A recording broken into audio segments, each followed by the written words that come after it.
directors. Yeah. Okay, I'll call our agenda meeting to order.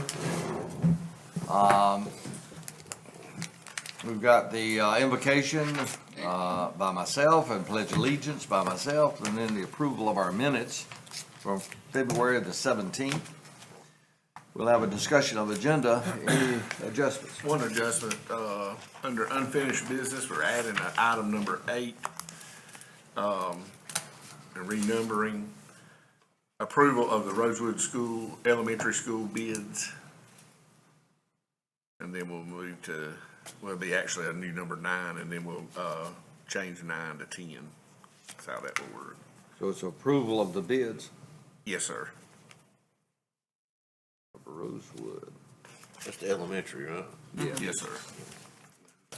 Okay, any other adjustments? That's the only adjustment. All right. Then we will have special presentations and a motion to approve the 2026 Women's History Month proclamation. And who is reading that? Don't you said Bevan the other night. I would say Bevan typically reads it. Okay. And number 4 is a motion to approve the 2026 Social Work Month proclamation read by Adult Services Program Manager Sergio Falcone. Falcone? Falcone. I am really awful about pronouncing of names. And then we will have our property tax simulator presentation. We are rolling that out today, and I think y'all are going to be excited to see that. And that will be handled by Joel. Yes, sir. Appointment committee, Yep. we've got a motion to reappoint Kendall Lee to the Mount Olive Board of Adjustment and Planning Board. A motion to approve Arrington Anderson to the Belfast Pate Town Sanitary District Board as recommended by the Sanitary Board. A motion to appoint Latoya Stallings to the Commissioners Council of Older Adults. And then a motion to appoint Tim Harrell to the UNC Health Board of Directors. And you will be making all those motions, is that what? All right.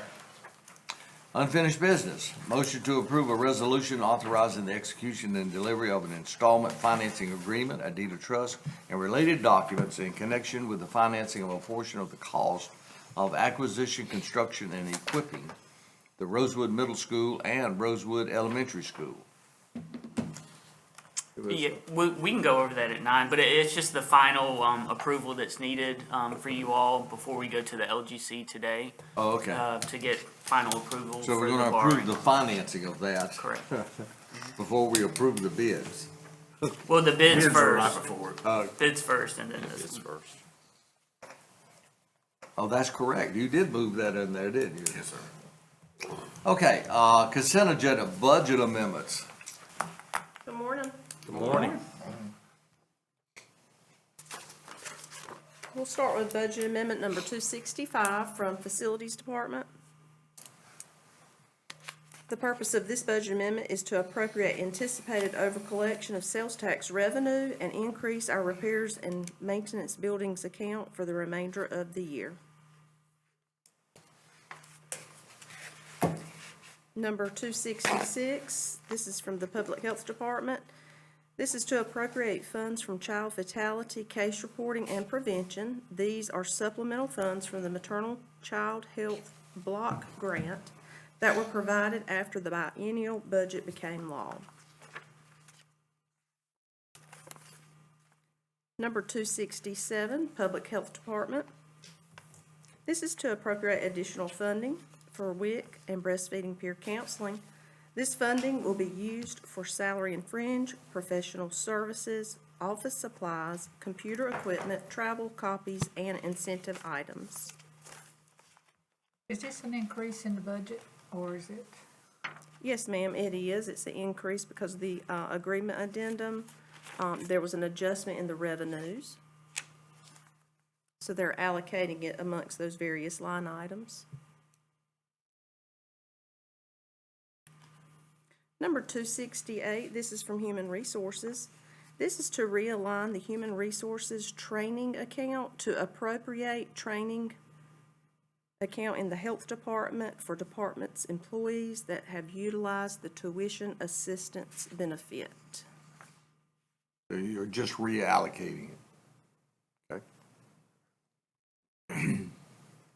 Number 273, this is from Animal Services.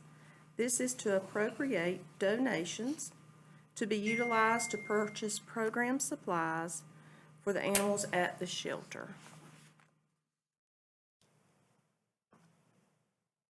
$277, this is from HR.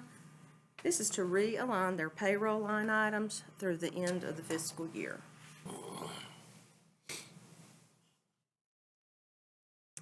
$280s from Sheriff's Office. This budget amendment is to appropriate funds received from an insurance claim for a wrecked vehicle that was deemed a total loss.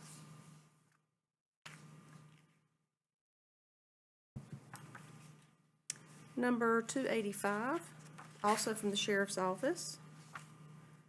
This budget amendment is to appropriate funds from the miscellaneous revenue line item to office supplies, non-capital furniture, fixtures, and equipment for the reimbursement of optic equipment on retiree Sergeant Barbara Lewis's service weapon.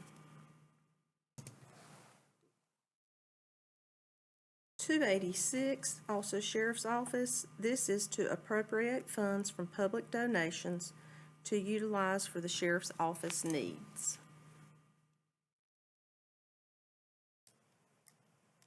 Number 287. This budget amendment is to appropriate fund balance for outside professional services required by our legal department.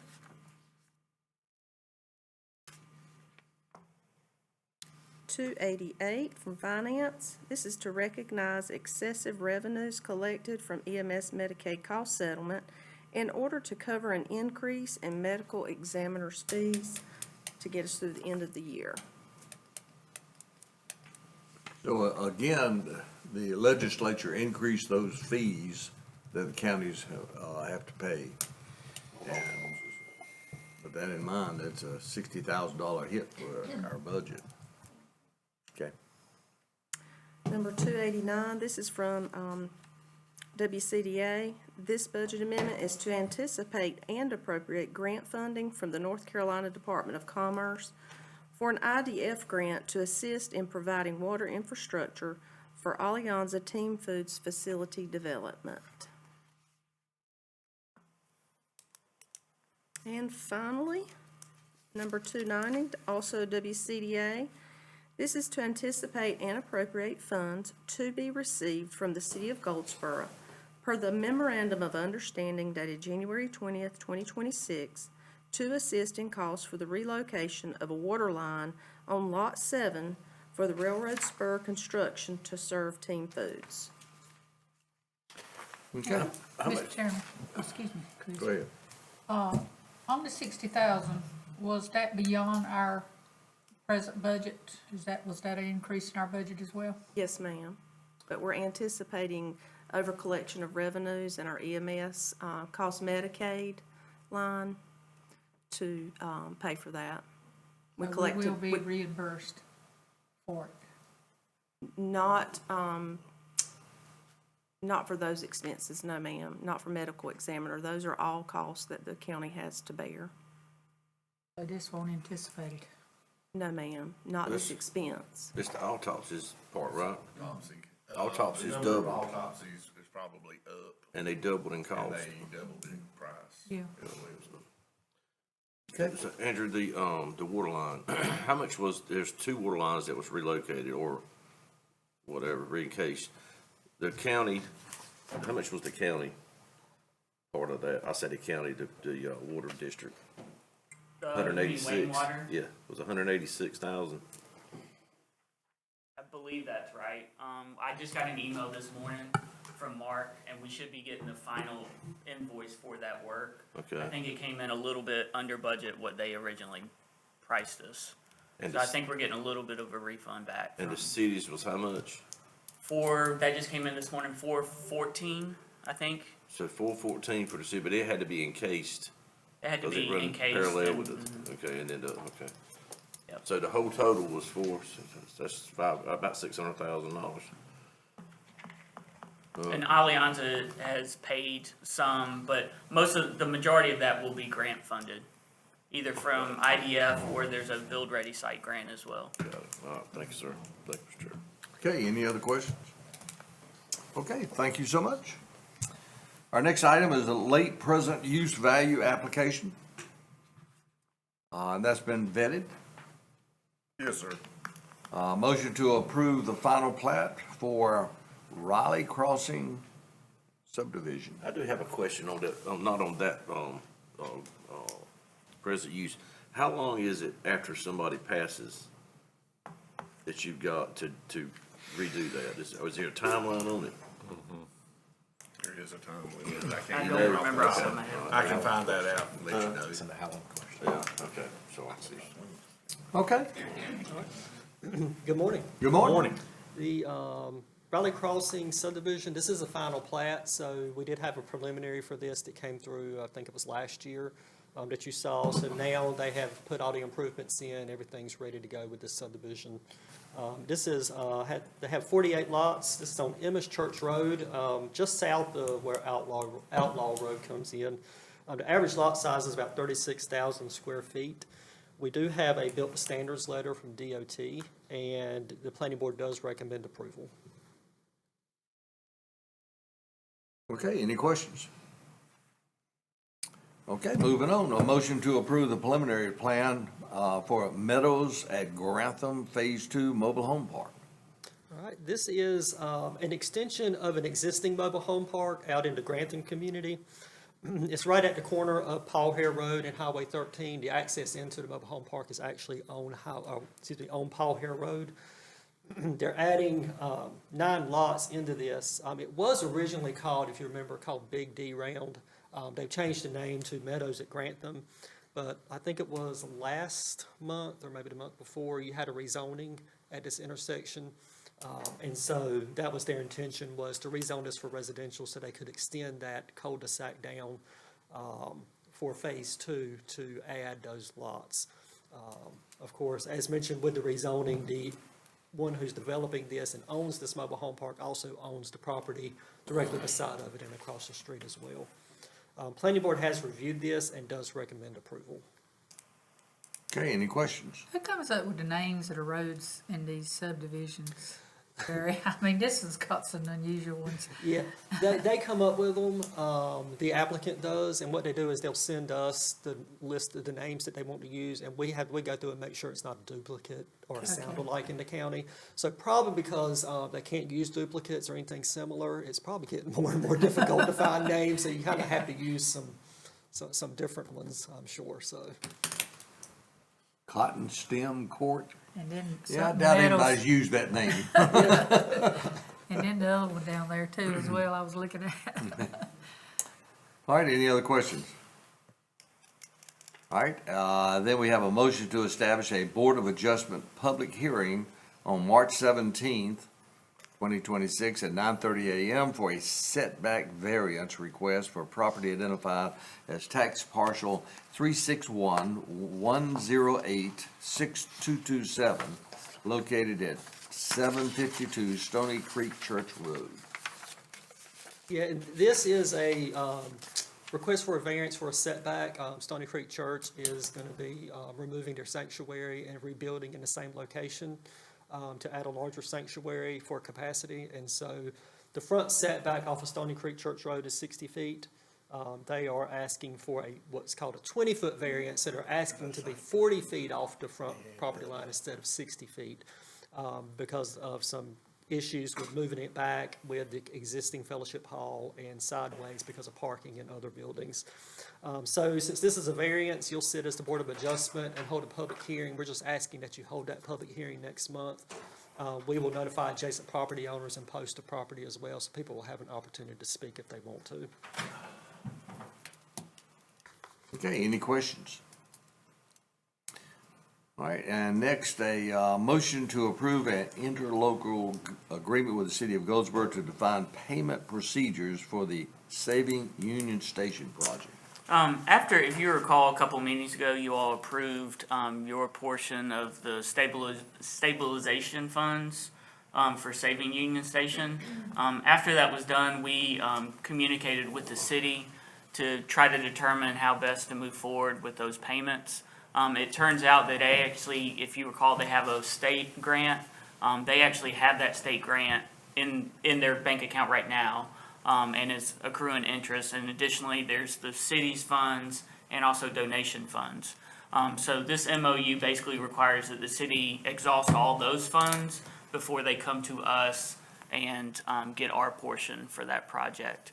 And they're also gonna be required to send us copies of all the pay applications and everything in order for us to submit payment. We just wanted to make sure that it was clear that those funds be exhausted first before they start relying on our funds. So is there like a ledger that shows everything from There start to is, finish? and we, they provided that to us. I'll email that out to the board. Including the cover the funds that they've got, okay. Yeah. They've provided that to us, and that's kind of what started the conversation, because they reached out, asking about our payment, and then we inquired about what funding they did have. So we thought this was be the best way to go forward. But I will circulate, I'll email that out to the board. So we're handling this similar to how we are handling the schools, and that is they would submit the invoices and then we'll cut the check. Correct. Okay, any questions on that? All right, our next item, we'll have public comments, then county manager's report, board of commissioners committee reports. We do have a work session with Intrepid Architect, and then we'll have a closed session. Yes, sir. Can we go into closed session now? Yes, sir, we can. Can I ask, Okay. Alan? Sure. too? He must have been listening, or, I would. okay. I got it. Yeah, he got ESB, yeah. And it wasn't a quick answer, that's why I wanted to come up and tell you in Okay. person. You asked a question about, as far as the farm use applications, if someone passes away, what this time limit is? It varies. If a deed is recorded, it's 60 days from the recording date of the deed. In a lot of cases, we don't know when people pass away, we don't automatically get the information, so it's when somebody comes in and notifies us someone's passed away, then that 60 days starts then. Or there's always a caveat, if it's family, they have until the following January, Okay. the month of January. So there's some, Right, okay. there's not a straight cut and dry answer, it depends on the situation. That they're responsible, that's what, the reason I'm asking, the reason I asked the question is they are responsible to submit an application to be able to get back into present use value. If not, they're Anytime gonna be there's a charged. change, yes, sir, anytime there's a change, whether it's a death or a deed or anything, even if you add your wife to the deed, Right. you have to reapply because it's now formed a new group of people and the new person has to apply. So if there's a bigger estate per se, after an estate is settled, that's when you do? Okay. Well, you don't have to wait till, Because you don't actually have to wait till the estate's settled. I mean, if it goes to the heir, sometimes it doesn't specify Right. who gets the property, so.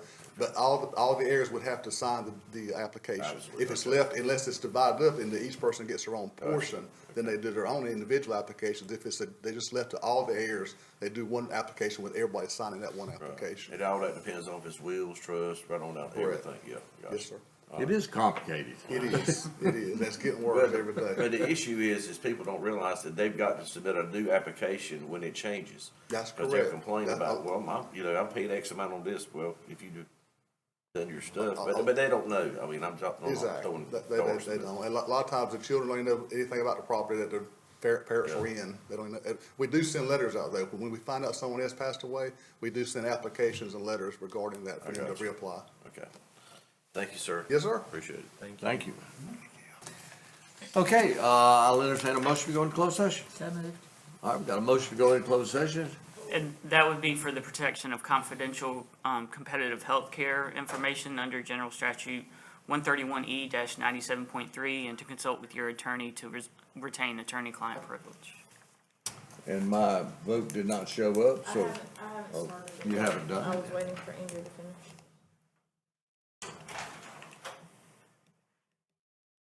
All right. Did Miss Barbara make that motion? Yes, I Yes. did.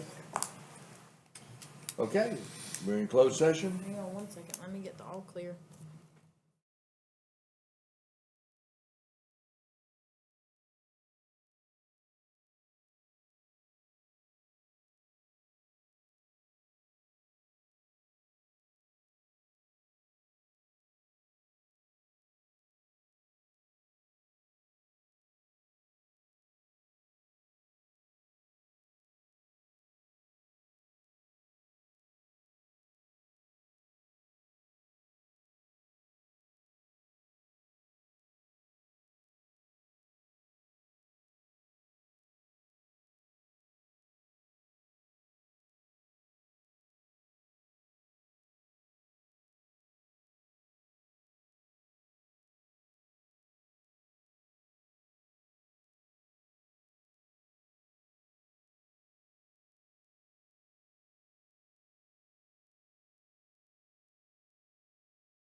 right, we're voted out. If I raise my left hand, does it still count?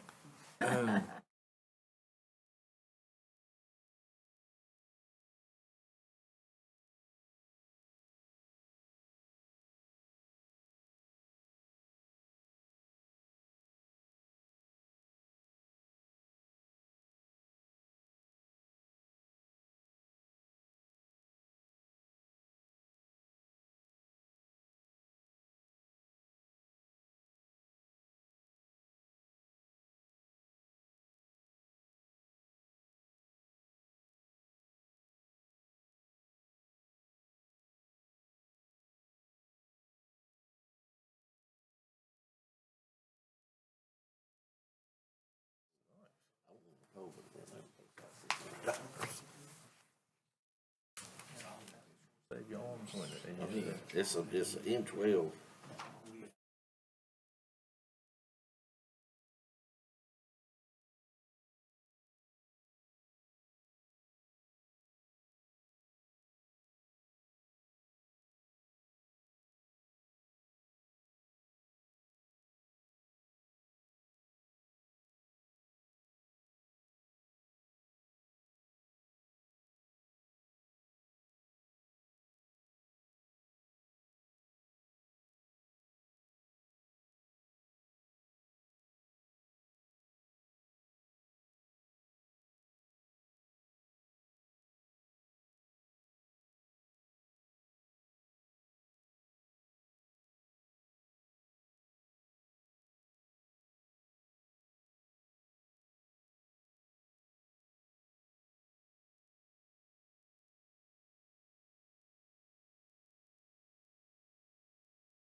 call our meeting to order. Commissioners are reminded of their duty to avoid conflicts of interest consistent with state law and Wayne County policies. Any commissioner who has an actual or potential conflict of interest with respect to any matter on the agenda should disclose that prior to the meeting. Today, for our prayer, I'm going to ask each of us to bow our heads and do a silent prayer to our Lord God, asking Him to watch over and protect the many brave men and women that are serving in our armed forces, especially those currently deployed and serving in the Middle East.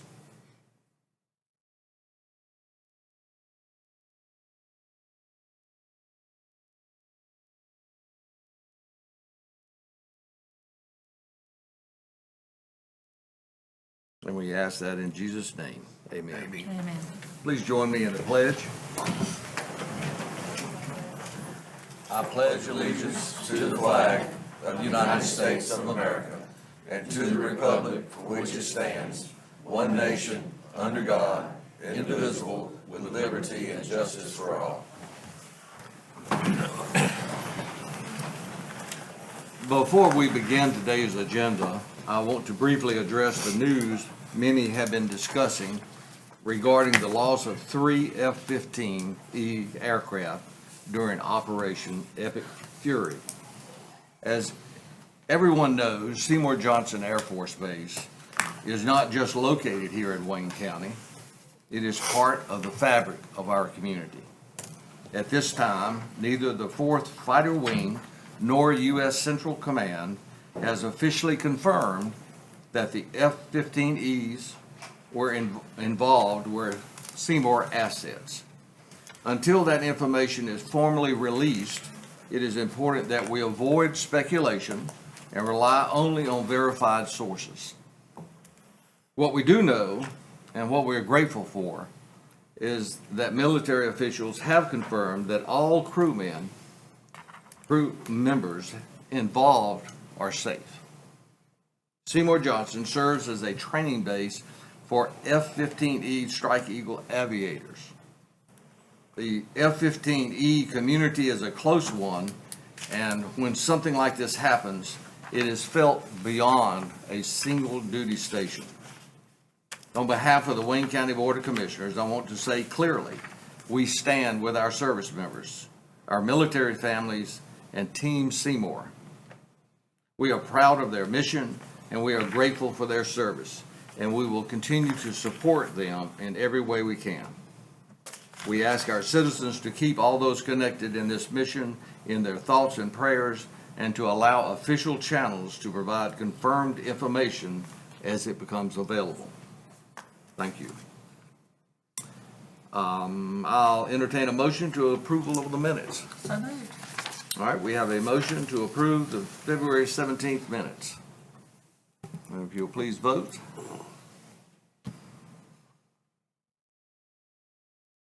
Okay, and that passes unanimously.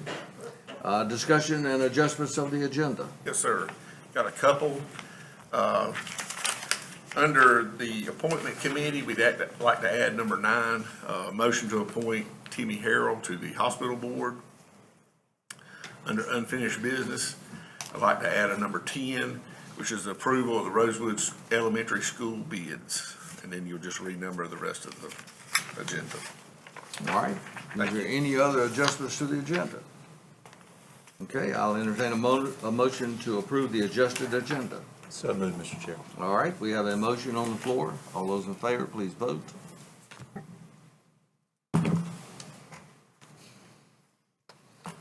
And that passed unanimously. Today we have a special presentation. We have a motion to approve a 2026 Women's History Month proclamation, and that will be read by Commissioner Aycock. Thank you, Mr. Chairman. 2026 Women's History Month Proclamation. Whereas American women of every race, class, and ethnic background have made historic contributions to the growth and strength of our nation in countless recorded and unrecorded ways.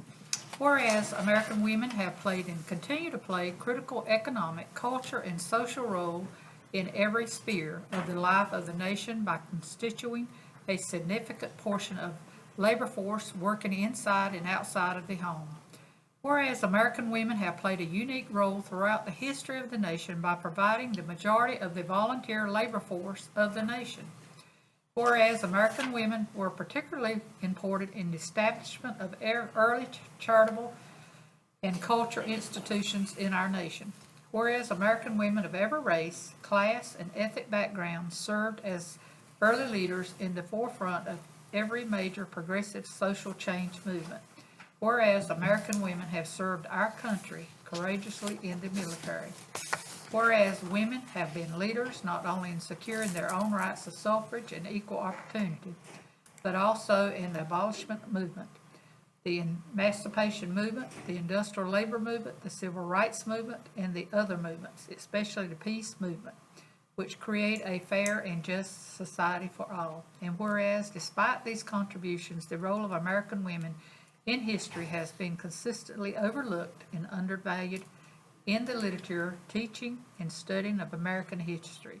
Now, therefore, the Wayne County Board of Commissioners recognize March as Women's History Month and calls upon the women of Wayne County, or people of Wayne County, to observe March as Women History Month with appropriate programs, ceremonies, and activities.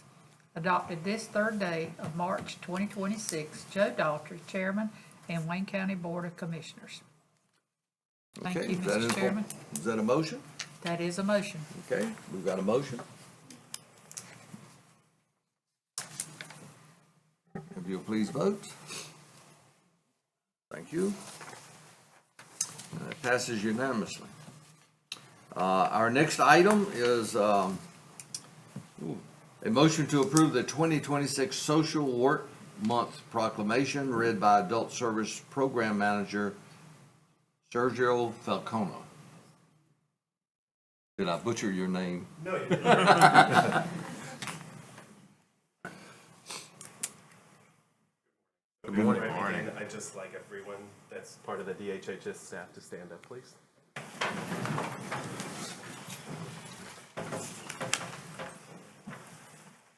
Whereas social workers positively impact the lives of millions of Americans daily in hospitals, schools, child welfare agencies, community centers, and within the federal, state, and local governments nationwide. Whereas for more than a century, social workers have worked to improve human well-being, advocate for justice, and support everyone's basic needs. Inasmuch as social workers select this profession out of a deep commitment to help uplift, defend, and transform the lives of people, their families, and communities. Whereas the 2026 theme, Social Workers Uplift, Defend, Transform, shines a light on the resolute spirit of social workers who transform lives while bringing hope, healing, and justice to the communities they serve, especially in times of profound change and challenges. Because social workers follow a code of ethics that calls on them to stand for equity in every community, uphold human dignity, and fight injustice. Whereas social workers are on the front lines defending vulnerable populations, including immigrants, LGBTQIA2S+ individuals, and those facing discrimination or poverty, while uplifting vital social safety net programs and ensuring the rights of everyone. Considering social workers assist those navigating trauma, grief, and systemic biases, and help people recover from natural disasters, public health crises, and other issues while transforming their lives in encouraging ways. Inasmuch as social workers confront oppression and racism, advocate for human rights, and advancing fair policies for all persons by eliminating barriers that prevent individuals and families from thriving. Whereas social workers care for those who have mental health issues, are recovering from substance use disorders, and support the well-being of children. Because the profession continues to grow with more than 810,000 social workers in the United States who transform lives by shaping a more just and compassionate society through leadership, education, advocacy, and direct practice.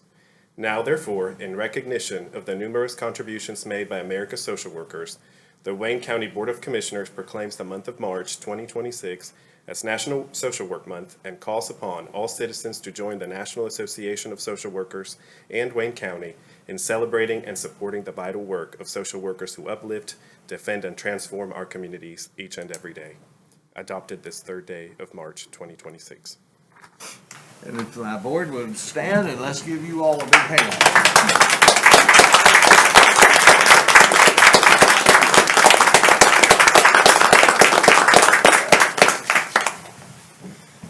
Thank you so much. And do I have a motion to approve? So moved. Okay. All right, before you start. Well, hello, I'm How sorry. are you? We're moving right along here. I see, I didn't I even see. recognize you. You keep changing your appearance. Thank you. I don't know if that's a good or bad thing, but I'll take it. Thank you. I just do want to take a moment on behalf of myself and Suzanne to just thank all the social workers. I know that there are long hours, the commitment that you guys do every day. We just want to be able to say, to let you know that we thank you, we appreciate. There's no amount of thank yous or anything that we can give you for all that you continue to commit to our community. And I just want to make sure that I say that to them and just making sure that you guys are aware that they are an awesome team. So, We appreciate you and your department.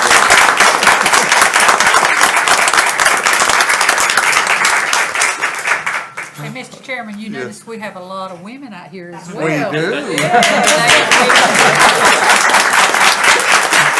I think the proclamation I read describes exactly what you're doing. And not sliding you gentlemen any, but you know, just.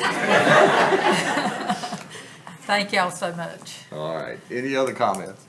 Okay, we've got a motion on the floor, and if you'd please vote. I doubt anybody's gonna vote against this motion. And it passes unanimously. And thank y'all again so much for what you do for Wayne County.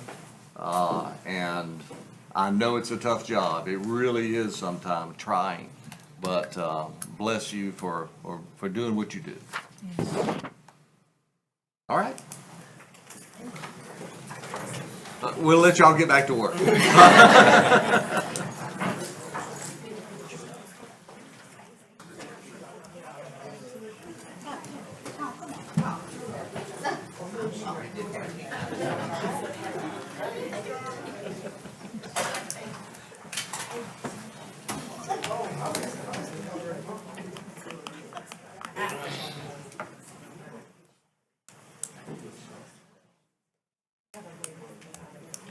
Morning, everyone. Good morning. Good morning. Joe.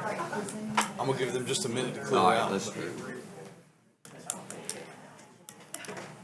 That was a big crowd. A lot to run that operation on it.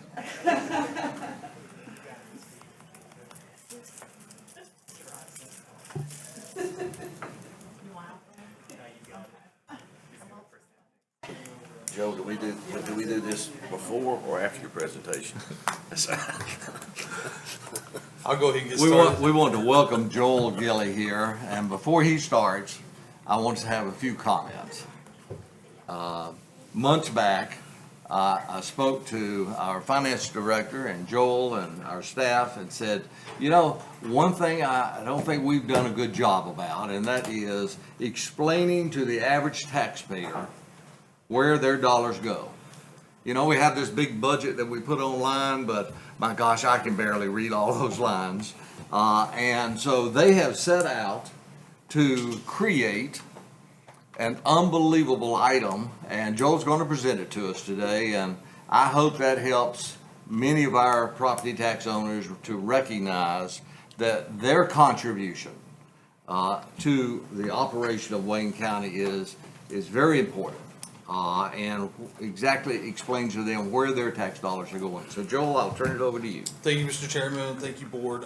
You know, we set out on that, you know, our first idea was we'll take $1 and we'll break it down by bucket, right? And we thought that would be pretty good. We decided we wanted to take it a little bit further than that. I'll be completely honest, there's a company that does this. I think the last price I saw was about $15,000 a year to do this. Ours is better. I'll give you that. And it costs a lot less. Yeah, it costs a lot less. You know, the other version, you have to know what your property value is worth. This one integrates right in with our GIS data. And so we could not have done this alone in public affairs. Trent was a huge help, but also our finance team, Angie. Chip also brought up the idea of looping it in with GIS. And so this is on our website now. We have not pushed this out. We wanted to unveil it to you guys first, but it has lived on our website for about a week. And surprisingly enough, about 150 people have already used it. They found it. Alan, our tax administrator, found it by himself, and he was pretty amazed by it. Is that amazing? That's amazing, right? Yeah, and I'll show you how we found that out. But this is on our website right now, and so this is anyone can go to it, and we're going to be releasing more information about this. But the cool thing is, if you're a property owner, you can type in your name or your property address, and it's going to pull you up. It's also going to start auto filling in as you do it. Interestingly enough, about 15 minutes ago, somebody posted on our Facebook page, and they were complaining about GWTA. They wanted us to cut GWTA services, and then we wouldn't have to have an additional sales tax. So we're going to actually see how much that individual pays, and this is all public data. We're going to see how much that individual pays. $1.44 is how much GWTA costs out of his property tax bill. And so this breaks it all down here. So you can see it's by the most to the least amount. So public safety is our number one bucket. We all know that education is number two.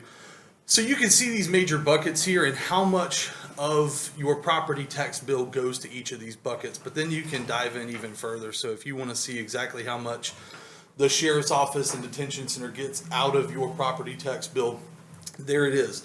And we even broke down debt service. That's a conversation that we had looking at debt service, county versus school debt. And so it's a pretty nifty little tool. One thing that we added in here, we want to make sure that we're doing the best for our residents. So we want to be able to track data. So we have a quick little, was this helpful or not, yes or no, so that we can make sure that residents like it or don't like it. And we can tweak that if we need to. But it's a really cool system here. The other thing that I do want to show you real quick is that we also provided some code for Julio and GIS. So I want to give him a shout out too. So if you go to our GIS, public GIS map that a lot of people are familiar with, and I'm just randomly picking a property here. You guys are probably familiar with this. We've always had a link to the tax department billing. We've got Register of Deeds. The tax breakdown is now there as well.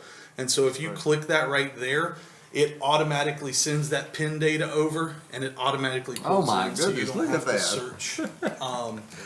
And Listen, so I our need goal. you, I Sorry. need you to stop for just a moment. Why? This system. I'm not done yet. This system is just unbelievable. It Yeah, is. it's pretty cool. And you need to perfect it to where we can market this to other counties because they're gonna want this. Yeah, Yeah, you yeah. need to patent it, yeah. So patent this. It's a pretty cool thing. He said he has got a patent under his name. Okay. Yeah. As a matter of fact, today, no, I'm kidding. Today's not my last day, but we're really proud of this. It took a lot of work by a lot of people, but again, you know, we talk about we want to be transparent, and we see it all the time, right? We try to tell the county story. That's our job in public affairs. And when people, we've seen a lot lately, people saying, I want to know where my money goes. And Right. you send them the budget, and that's where their money's going, but they have no clue how to read it. And it's hard to understand, you know, how much money you're spending. But at the end of the day, when you call 911, you want someone to pick up. When you need an ambulance, you want them to be there. And so you look and you can see, okay, well, that, you know, the bulk of my property tax bill is going to public safety and education. And so it's just another layer of transparency that we can have. So yeah, that's my presentation. Wow. Any questions? No, but a big hand. I appreciate it. It was not just me, it was a lot of people, but the cool thing is that, you know, every year now we'll just get the latest data from finance and plug it into the code, and it'll work. So Mr. Chair, I want Yes. to, that just shows you what kind of talent we got in the county. And I know it's a team effort, but they don't toot their horn enough. I mean, we've really got some, you know, you mentioned Julio, yourself, and I mean, we got a lot of great people, and couldn't do it without you. I mean, we sit up here and we're in the public eye, but y'all are the ones doing the work, and I just want to tell you thank you. I appreciate it. Don't cry. I'm just- I appreciate it. We got a great team. I'm fortunate to work here every day. I love coming to work, so we're happy to roll this out. We're going to have a press release that goes out about this as well, so that the public knows, and we'll be doing some some public messaging online and stuff too, so that people. Well, can that's start gonna be our using it. next challenge, and that is making sure that our citizens understand that this program's available Yep. and how to access it. Absolutely. But you give them every possibility, I mean, just like putting it on the GIS, I mean, you pull it up, you pull your property up, you hit everything all at one time and you got it. That's very- how Alan found it, by the way. Oh, He is uses the GIS map a lot. Yeah, yeah. I was excited to tell him about it. I said, Alan, you gotta check out, he said, I already saw it. But, any questions? Any questions? Well, it'd make Alan's job easier as well. Yeah, yeah. Mr. Chair, just to comment, number one, thank you to you as the chair and just thinking of this idea with transparency. Yeah. And anyone else had the idea. Joe and the staff, I love it. I think it's a great opportunity, just for the citizen and myself as a property owner, just to be able to look and have transparency as to where your tax dollars are going. So thank you for all the hard work, Chip and Angie, your staff, everybody that worked on this. It's great. If I could, one more quick thing, I do want to give the caveats, Angie will probably appreciate this. This is based on the original adopted budget, right? So if any budget amendments have happened since then, that's not going to show in here. And then also, these are all the net values too. So you'll notice like solid waste is not included because that's broken out separately on your tax bill.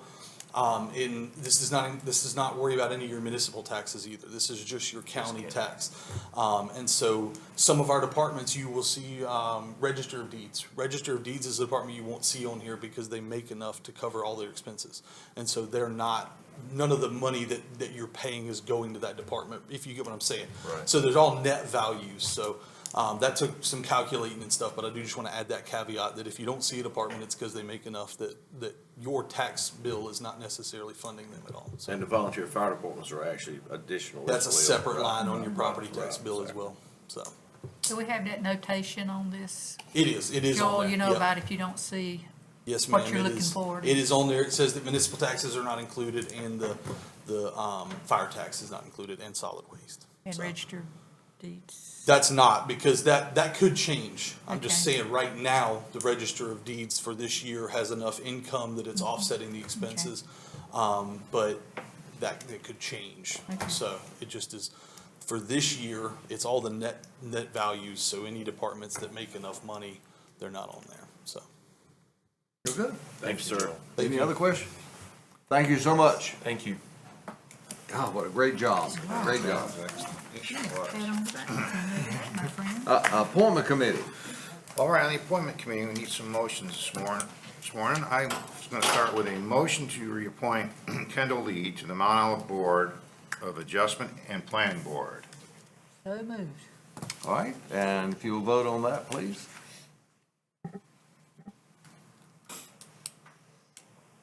Okay, that passed unanimously. Right. Second is a motion to appoint Arrington Anderson to the Belfast Pate Town Sanitary District Board as recommended by the Sanitary Board. Okay, that's, if you'll vote on that, please.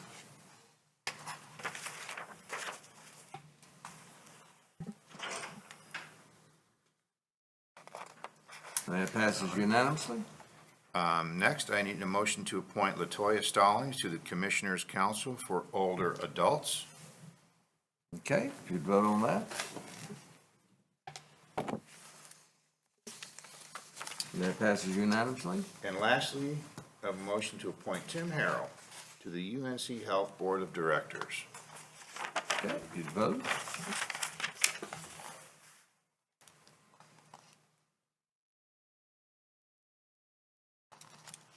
And that also passed unanimously. That's all I have. That's all you have, okay. That's all I have this morning.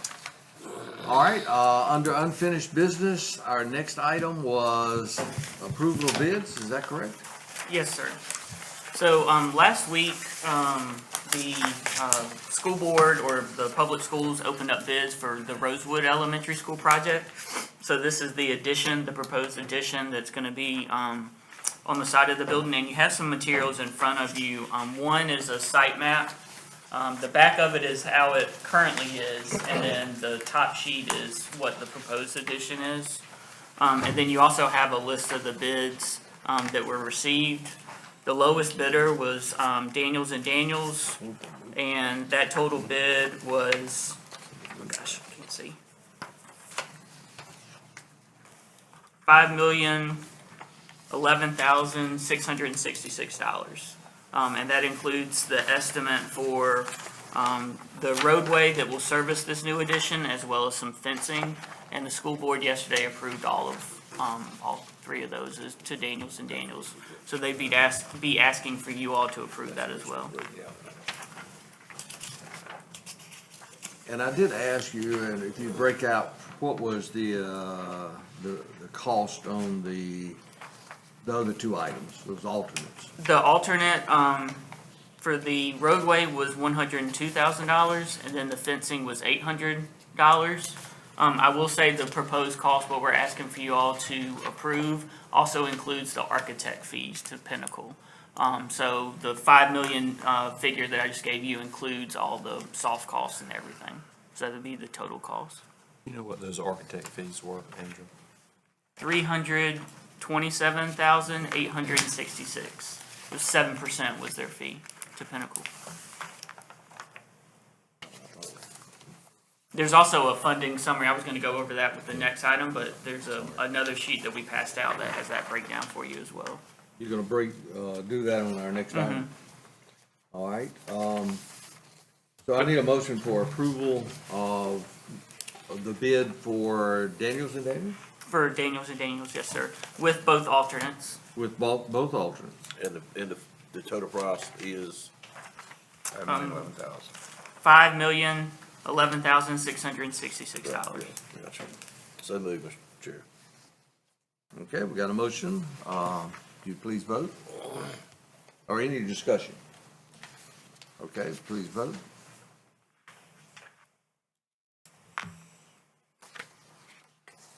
So is this, That passed unanimously? is that public, Is this public? is this public, I mean, this Yes, part sir. right here, this part? Well, the reason I'm asking is I just talked with DOT and I was talking to Commissioner Harrell. They need to get, okay, so this on the, We were talking about that. that's not I one? Okay. I don't know. We're aware. Okay. So where it's coming That, at? yeah, that's that, not I don't what- know okay. that entrance is gonna be the Yeah. final design right there. Right, I've- okay. I just wanted to bring that up. All right, thank you. Yeah.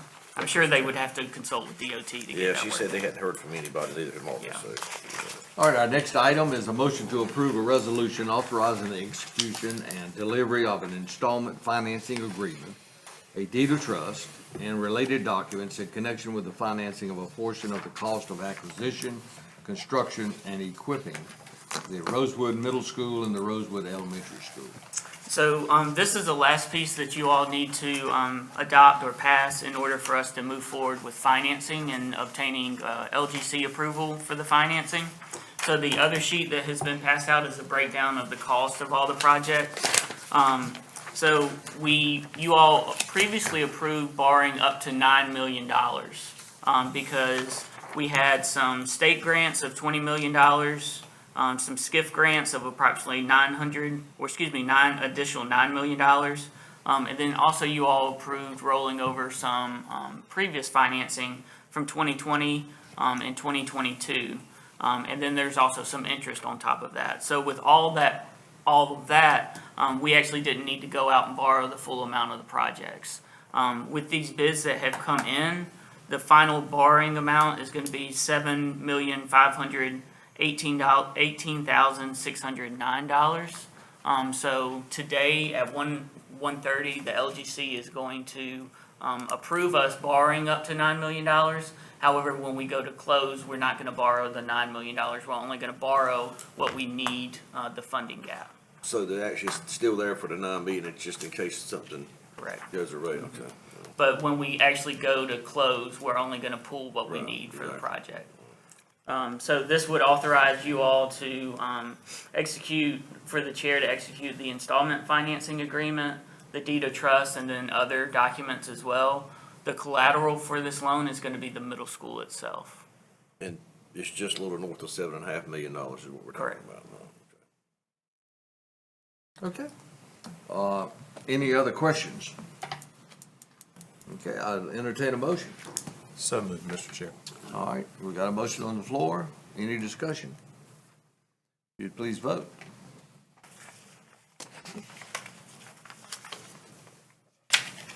Okay, that passed unanimously. Okay, our next item is a consent agenda. I'll entertain a motion. So moved, Mr. Chair. All right, we have a motion on the floor. Any discussion? Not, please vote. Okay,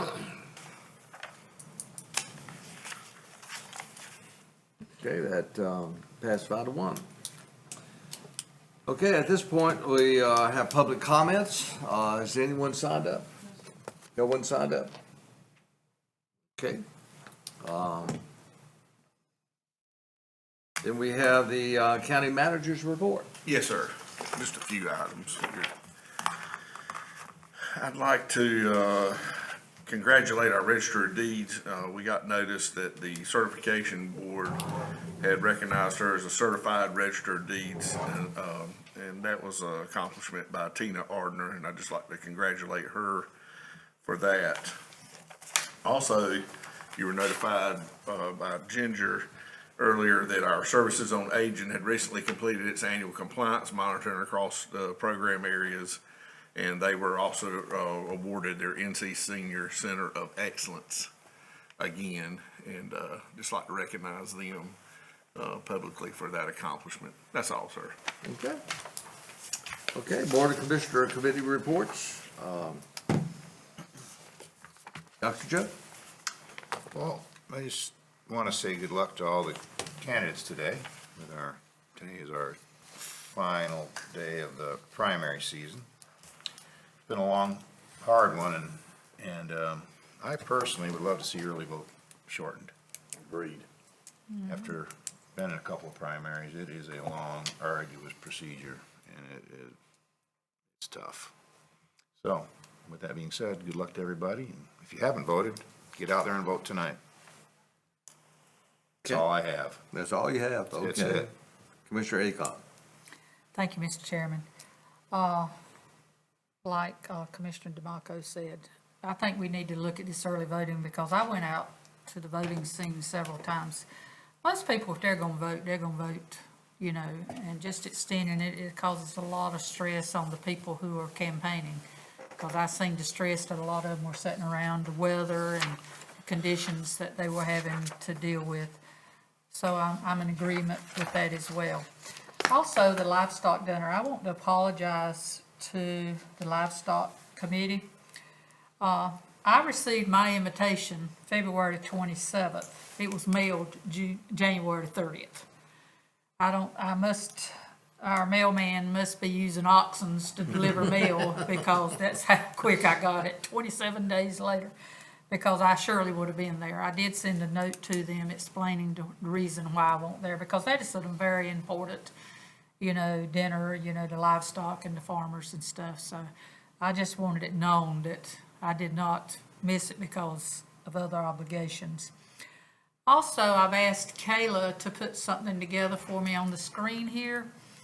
The reason I did this, I've had so many people come to me, you know, about different issues about our tax rate and why we increased the taxes and all this.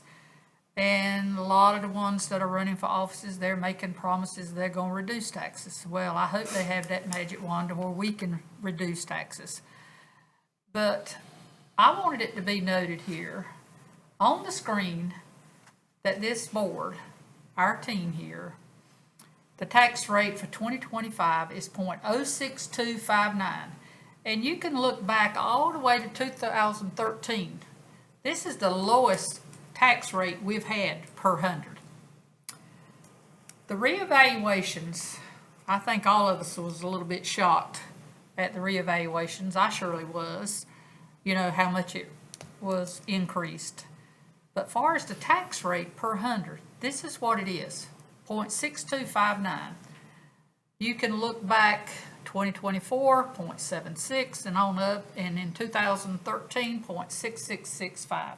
So 225 is the lowest tax rate per 100 we've had since 2013. And I am proud to say that we worked very hard to get that done here by this board. And I want the constituents who come by to see me, to see this, that this is it. I've even been told that I was not telling the truth, that tax rate was not reduced, and I did tell them over and over and over it was. So I wanted to make it official, put it on the board, and also, Kayla, can you raise up the,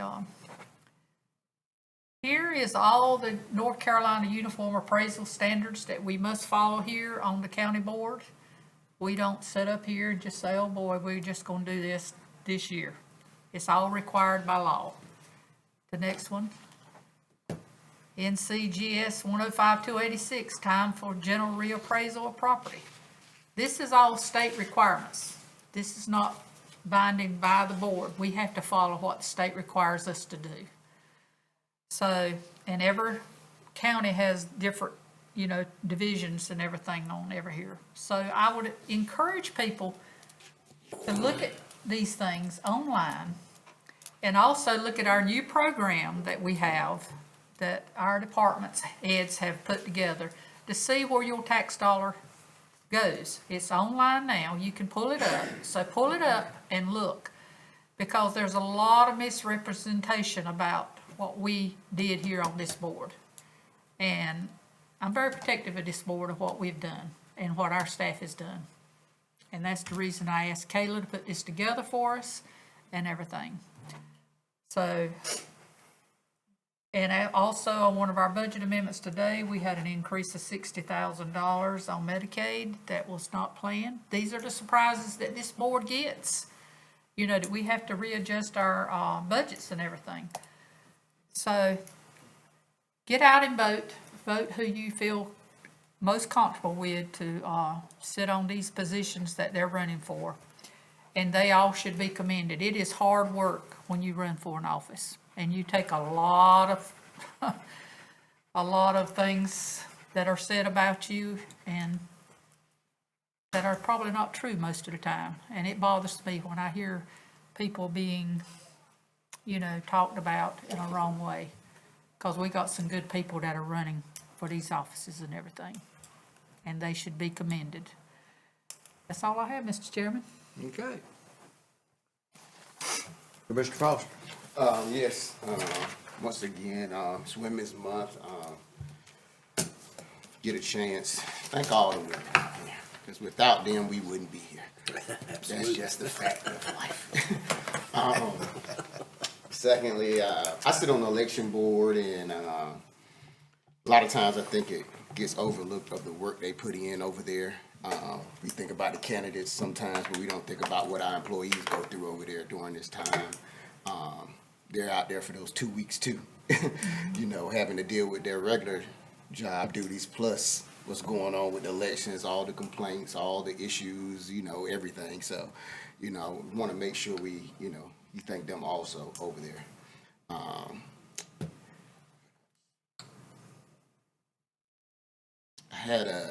I missed the parade this weekend, Black History Parade. I want to apologize to the citizens of Mount Olive for that. Make sure I'm there next year. Yeah, that's it. Thank you. Commissioner Harrell. No committee report today, Mr. Chair. No committee report today, sir. Commissioner Gurley. Yes, sir. I agree 100% with Joe. I think they need to shorten early voting. I tried to promote that when I was on the Board of Election years ago. We didn't vote on Sunday this year. The next thing I think we need to try to look at is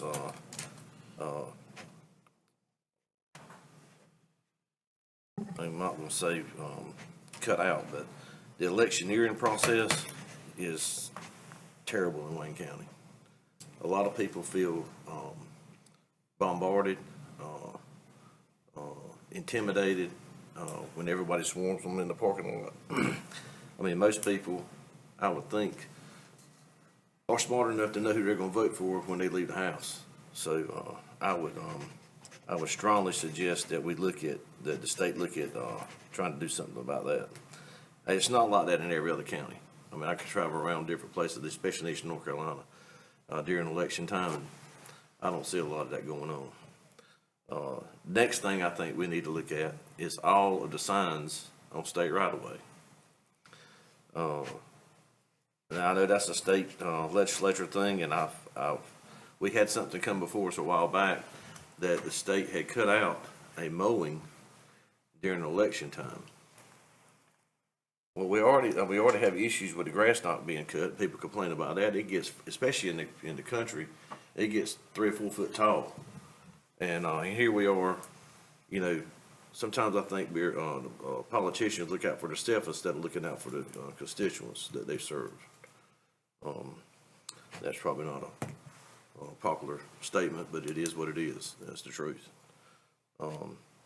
So I'll get off of that, and like,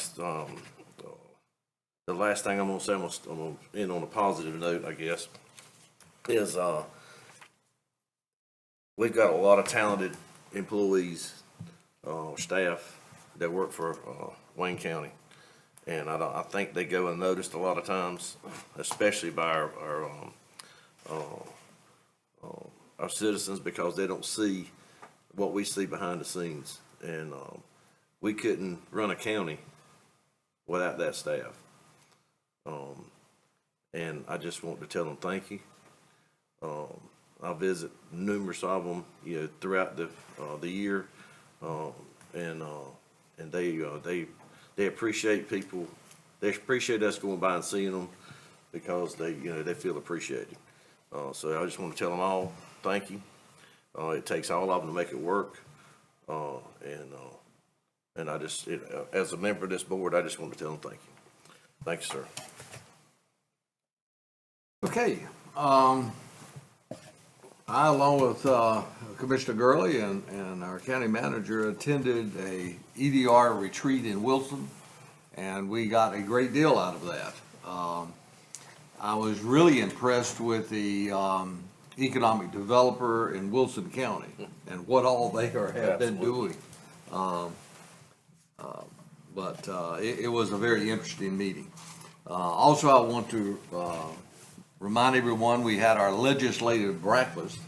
I learned one thing this year, and that is, if we're gonna schedule a legislative breakfast, don't do it at 8 o'clock on Monday morning after a long weekend. But we did have a very informative meeting. I almost had to step in regards to the discussion between our senator and our commissioner, Harold. But it was a lively discussion. And I think that we got a better understanding in regards to their positions on things, and I think they got a better understanding on position that the county commissioners have. The remaining thing I have is the agricultural building. Now, a lot of people don't really realize what a gem we have at Wayne Community College. It is remarkable what all they are doing at that college and the educational opportunities that are available, not only here at the Wayne County, but also our surrounding counties. This agricultural building is being built with no tax dollars. No tax dollars. They have gone out and gotten private donations in order to build this structure. And one thing we've got to recognize, and that is agriculture represents $1 billion to our Wayne County economy. $1 billion. That's with a B. 100 billion statewide.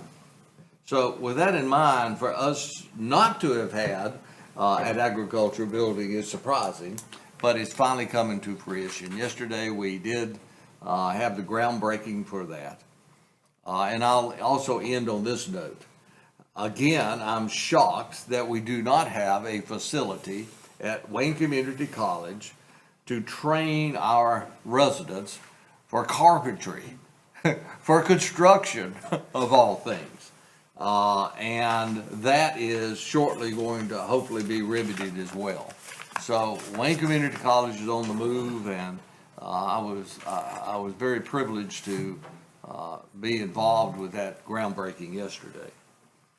Okay, is there any other comments? I do have one. Okay. I have one addition. I mentioned, I'd like to thank Duke Energy. They brought their power line safety team to Wayne Community College yesterday morning and put on a demonstration about high tension power lines and electrical shock hazards for all. It was open to the public, but a lot of first responders went, a lot of our staff went, and I appreciate them coming and doing that. And I'm sorry I did not attend, it was too cold for this old man. Yes, well, that was one of the things I was gonna bring out. Just want to thank Lauren, for, setting that up. We had to reschedule because it was back during one of the inclement weather, processes. But, piggyback on what you mentioned about the economic development, in Wilson County, she reiterated more than one time that it was a long-term vision. And it was like 15 years before she landed one of those major projects. And, but she is very, I've talked to people that represent in the Wilson area, and they're like, she is number one. They speak on a regular basis.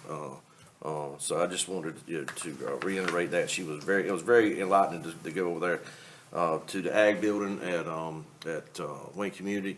Mr. Bill Lamb, his wife's estate, left a sizable donation toward the ag building, which pretty much is funding majority of it. And he was a good person, very, he was ag oriented.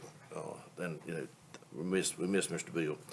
The last thing I will speak on is I had the privilege to attend University of Mount Olive's 75th anniversary. Me and Commissioner Harrell, they and Dr. Kroom, I call him Ed because I've known him for 40 years. Ed does it. He gives all the credit to everybody, and and it is the Lord working in that situation. But the Lord puts people in positions to push out his purpose, and Ed is that person at this time. They have acquired donations from estates and other things of over $24 million this year for to enlargement of the ag program mostly. But that's a true testament of a strong leader with a vision, and I just want to tell to bring that to light, because a lot of times you won't hear Ed toot his own horn ever, but his leadership has pushed University of Mount Olive in the right direction and got them in going in the right direction. So I just wanted to bring that to light as well, Mr. Chairman. Well, now I gotta piggyback on this a little bit, and explain a little bit of what we heard in Wilson at Wilson County Retreat, and specifically what this economic developer there outlined.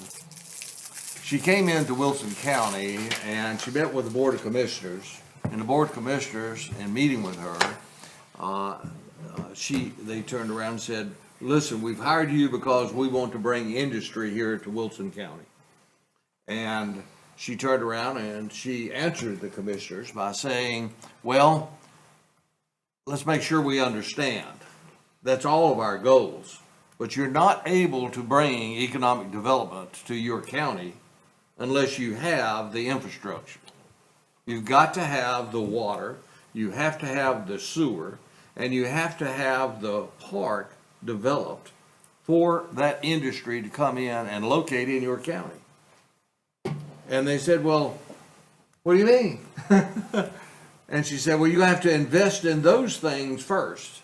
And so she was able to get a commitment from that Board of Commissioners in Wilson County to invest in that infrastructure. And that's the reason why they're bringing in billion-dollar industries. So we have to recognize that we have to have the sewer, we have to have the water, we have to have the industrial park development in order to attract the industries that we all want. But that takes a front-end investment on our part. It's been very successful in Wilson County, but it's been successful elsewhere. And a lot of people don't recognize you have to invest on the front end to have success on the back end. So, And she made a comment about that she does, that they target certain, certain industry. Right. They don't go after everything. She said one comes in that says they got to have 1,500 employees. She said, we don't even go after it because we know we can't provide the workforce for that. So, I mean, she was very very smart lady, and, she's. Very interesting meeting. Absolutely. You said that she worked for the county. Actually, I think she does, yes, yes. That's very important. Yeah. That's very important. She You is know, an having employee. someone actually working for the county, doing these things, and having a board doing it, and having a person that's directly getting paid, and that's their job, is two totally different things. And I think that's something, I stated that before, that we need to look at. You know what I mean? Because if we want to really, really grow this county, and we want to do what we say, we need people that's attacking that daily, and not just here and there. You know what I mean? When they have time to do it, we need someone dedicated to doing that. And even with bringing whatever industry here, we also need, I mean, you take it for instance, we have 2 Wawas and 2 Royal Farms coming here. I think their starting pay is around $17, which for some is good pay for the amount of work that they have to do. And you take it, let's say each one of those have 10 to 20 employees, it's 80 people. And we spent nothing to do it. We need to look at things like that coming to Goldsboro to have more for our citizens, because a lot complain. The airmen complain about not having things here that they have in other places. We need someone that's looking into all of that, and to team up with the city and to do that, to make sure we bring those things here, because that's economic development also. Those gas stations have to pay taxes, no different than a company coming in. And we don't have to give them any tax breaks or do anything or develop anything to use any land to bring them in. Nothing. So it's bigger than just one aspect of it. We need to look at the total thing and bring someone in that can actually do that. Thank you. Okay. And let's give Julie a little bit of kudos. She does do a good job. She is, does. Okay, any other comments? Okay, with that in mind, we're gonna go into our work session. You want to give them maybe just 5 minutes to set up and then? Yeah, absolutely. We'll take a 5-minute break and then we'll go into our work session.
Okay, we're back from our recess, and today we're gonna have a work session. And our work session is with Intrepid Architect. And we're gonna hear a presentation regards to renovation of our jail and courthouse. Wonderful. Welcome. Well, thank you very much for having me. Looking forward to this. We've got I want to make sure I'm mindful of your time. We've got a lot to talk about. So we do have some information about the jail reuse, which we've been under contract to study. We're also looking at improvements to the courthouse and what those implications and costs might be. And then, because we've been pretty efficient on the first two parts of that, which we have a contract for, we're also helping to look at how your building over on 800 Corporate Drive could potentially be reused. So all of these are independent but fairly exciting. So we're looking at all of this. So we're also gonna be talking today on the repurpose? Yes, sir. We've got Great. a little bit of everything. And what do I need to limit myself on time? When 10 you're on? minutes. 10 minutes. I'm just messing. You have as long, these are important decisions, you take your time. We are happy to do whatever the pleasure of the board is. All right. So your jail building has been largely vacated. I think some of the folks from the sheriff's office are still on that first floor, but I believe they haven't moved out yet. I know that there was some talk of that process, but most of the rest of the building has been vacated. It's about a little over 60,000 square feet with about a little over 8,500 square feet per floor over 7 floors. Okay, can we stop you at any point here? Yes, sir. I do have a question. How many sheriff's personnel are actually occupying currently that we're gonna have to relocate if we do renovations?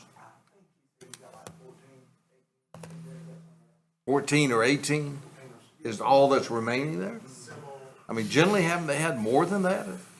That particular location. Administration, internal affairs, and civil. Okay. 16, 18. It's Okay. It's 8,000 square feet, but a lot of it is open space. Okay. So I'm gonna kind of walk everyone around the site. Y'all are probably more familiar with it than us, but you got your east side, then you got your east side of the side of the jail itself.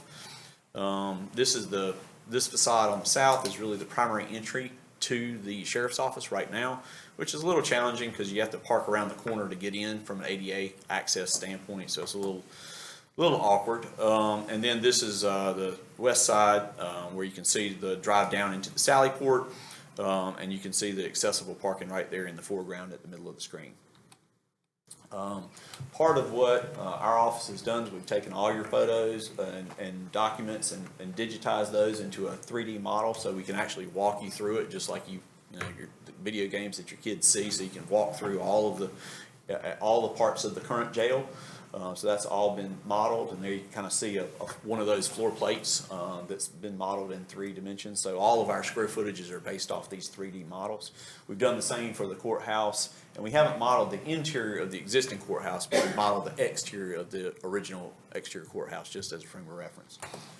Along the way, we didn't have the meeting with the sheriff and Kendall right out of the gate, so we were curious about what a floor plate could do even without thinking about the specific user that potentially would go in the space. So we tried to figure out how many private offices could you fit on a floor plate. And it's about, per side, you could basically fit about 20 private offices, standard office sizes. So you basically could fit about 40 private offices per floor and still have enough leftover room for your restrooms and your mechanical chases. So that's a really important sort of just frame of reference, thinking about the flexibility of the space. And what size office is that? Just round. So you can see, I'm gonna walk up here to the, I can't to the see screen here. So if you look at these, so they range on these corner offices from a little just under 180 square feet to about 100 square feet. So the corner offices are a little bigger, but they're all pretty standard sizes. Yes, sir. Yeah, gotcha. 10 by 10, And one of the other things that's pretty important about this is, depending on who you would potentially want to relocate into this, if you have a suite that's over 2,500 square feet of space, then dead ends come into play. So you have to have 2 ways out. But if you're a suite of 2,500 square feet or less, you really only need one way in and one way out of that suite. So 2,500 square feet. Yes, sir. And so what I've tried to do here is sort of illustrate, you could easily have it divided into suites if that made sense the way you wanted to do it, and you would only have to have one way into that suite. So that's a really important thing to bear in mind as you think about who could potentially reuse the space. We then had after we gotten into the process, we had a meeting with Kendall and the sheriff and sat down and kind of talked through the needs of the sheriff's office, more specifically trying to figure out what would happen if we consolidated all the different locations that you have, that the sheriff's office occupies currently.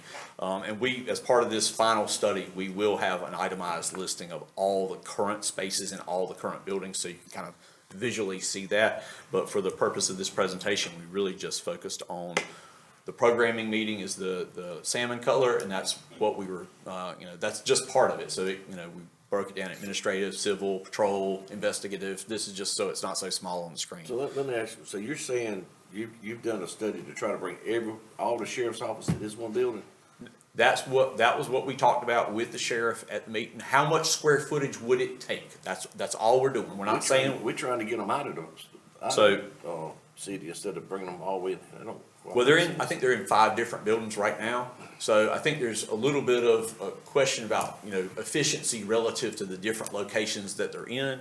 And so part of what we were looking at with the study is if they occupied the building, would it fit? That was basically the exercise. And so we walked through and, so you can see. Let me interrupt you again. Yes, sir. It has not been predetermined that we will be actually placing the sheriff's department in this building. That's absolutely 100% Okay, sure. so Yes. basically all we're using is that department to determine if they were located here, what it would require. What it would require and what it would look like. Yes, sir. Okay, because you needed a department Yes. to be able to determine. Right. We can't We're populate just the using building. them as a guinea pig.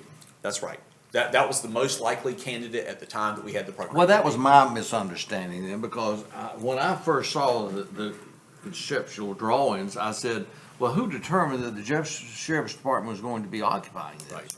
Right. It has not been predetermined. We understand that, and we just, for lack of having more specific information, we had to say, all right, we're gonna do a test fit. Thank you for the clarification. And so one of the challenges whoever goes into the space would have, whether it's sheriff's office or anyone else, is the ADA access is challenging. And so part of what we thought about is the fact that now that the basement has largely been vacated, there's a little bit of mechanical infrastructure on that services the rest of this building as well, that would be difficult and expensive to move. But we feel like it would be pretty easy to put a little addition off of the side where the stairs are now, and to actually come in at grade, and then that would be how you would access the rest of the building. So you could make the building a lot easier to utilize than it currently is, without a lot of challenges. We're actually. Where is that at grade part? Are you talking about on? I'll go back here and show you. Off of Woolman, right? Yes, so it would be right here. Let's see if it'll, I Chestnut. don't know if you, there's my cursor. Yeah, So right there, Yeah. you would basically come in instead of having those stairs. So that way you could come in and you could have this, well, I'll show you here in a minute in the rest of the Just make presentation. sure I understood what you're talking about at grade. I got you. Yes, sir. And so we're actually doing a really similar thing. East Carolina, it used to be Aycock Residence Hall. It's been renamed Legacy Residence Hall. But we're working with T11 on this project that's ongoing right now. Really challenging project, but one of the things we're doing there is we added on it's similar. One of these photos, you can actually see that there's stairs. There used to be stairs up on the outside. You had to go up 15 steps to come into the building. And so it was, one of the only non-ADA compliant buildings left on campus. So what we did there was very similar to what we're proposing for your building. We basically extended an entrance off the front and came into the entrance. And it's turning out beautifully. It's going to be really nice. And there's an elevator lobby there, and you can see the tall tower. That's part of the elevator that we're adding on to the building. So please don't get too worried about us being the advocates for trying to put the sheriff's office in the building. That's not necessarily what I'm here to talk about, but we're trying to show that if that were to happen, what would that look like? So we've got the civil division shown in its entirety on the ground level. So we're trying to think about the hierarchy of the space. They have a lot of evidence storage needs And they use a combination of high-density storage where you have the files that roll on the tracks, and then they have some more standard storage. So what we're showing in this, the dark blue is the high-density evidence storage. It's heavy. It's about 250 pounds a foot in terms of the floor load, which is something you would not want to do, even as robust as the jail is, on a higher floor. So you got to be careful that you don't plan for something that the building structure is not suitable for. All right, so basement being don't it get wet in there? So we're gonna cap everything. So one of the things that we would do with this, right now you have tons of plumbing that's all, the whole plumbing system for the building is completely shot. So one of the first things that we would do in any scenario is advocate for fixing the entire building plumbing system, because you have floor drains that back up into the building right now. So I think that's part of the fix for that. Yeah, but even, I mean, anything below grade could have an issue with water. I think, so we have a combination. So I think this, for high density, would be the right thing to do if you said we have to put high density in this space. Okay. But we're also showing a sally port here, because one of the things that we understand is that you're still gonna want to take inmates using the elevators that are over there to court and back. And how that logistic happens is really challenging, and we've got to figure out how to not cross-pollinate the public side with the side that the inmates go back and forth through. So this is the current level that's that is occupied by the sheriff's office, but this is a new proposed plan. We're keeping the sheriff's office is back in this back corner, and is roughly that size currently. We've reconfigured it a little bit, and we've got most of the administrative division shown here. The salmon color represents the areas that the public could come to. So we're trying to have a really nice hierarchy of public to private. We also have a really nice, one of the things that the sheriff expressed that he doesn't have now is he doesn't have a room where even half his force could meet in one room at once. And he said every time they have everybody together, they've got to pay rent to the Ag Center or wherever they've got to go to assemble everyone. So he said that that's kind of an inconvenience in terms of meeting with the whole sheriff's department at once. And so having a bigger meeting space is something they don't have access to within their footprint currently, is the way we understood that. 250 employees, I mean, that's what the Maxwell Center's for.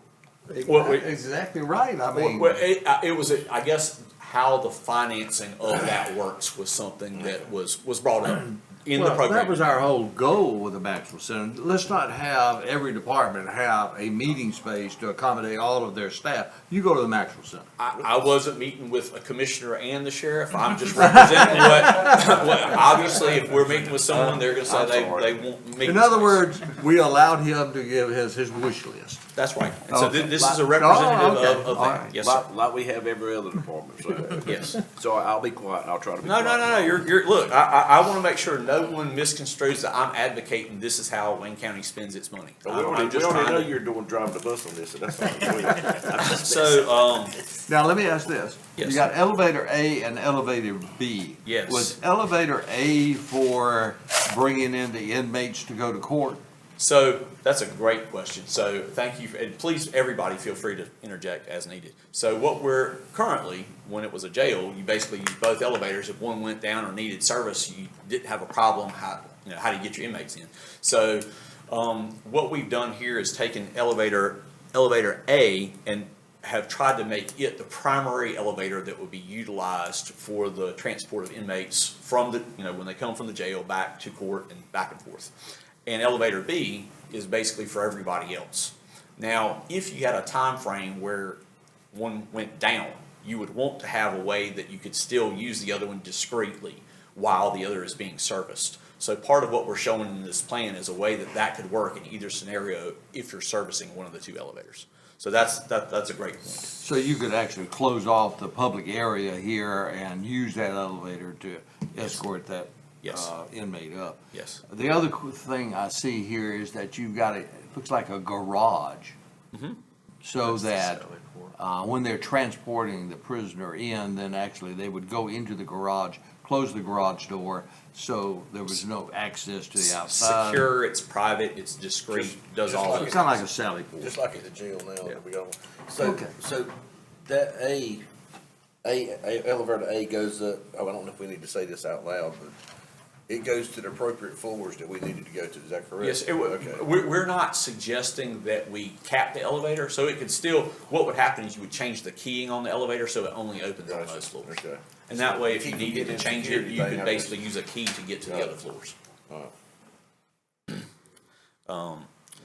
So the public, what we're trying to do is keep any interaction that the public would have. You're getting gun permits, all of those things, all that civil stuff happens at grade. So those folks don't even have to come up through the building. So that's one of the primary uses that the public does have interacting with the building currently. As you go up through the building, it gets more private. So you've got most of the patrol division shown at this level. So you've got a lot of private offices, but you also have a lot of open office. Those folks are typically not in the building, but they still need to have a place to come back to for their office component of work. So how many offices have you got for them? So we've got, I think we've got 12 private offices shown, and then we've got, it looks like at least, we're showing, they asked for 20 workstations between the DWI, the Viper, and the patrol deputies. But this will actually house a couple more than that. So we're showing enough open office that you got more room in here than you would have to have at a minimum currently today. How many do you got on shift? And the sheriff is basically stating that he would need 12 officers for the patrol division. They have, Private I think they have 8 currently, I think is what we showed in our program document. So there are a couple of extra officers for the patrol division in this plan. Yes, sir. We're trying to make sure that we don't, Future? Yeah, yes, yeah, I that we got don't you. back I into got you. something, I right? got you. 8 currently, okay. On between so this meeting space on this level is not meant to ever have the public interact with. So this is really like if the patrol team or the investigations team was having a collaborative meeting that needs to be away from the general public. That's what this large meeting room would be for. In your discussions with the sheriff on patrol, is every patrol officer having their own private workstation? So these workstations aren't huge.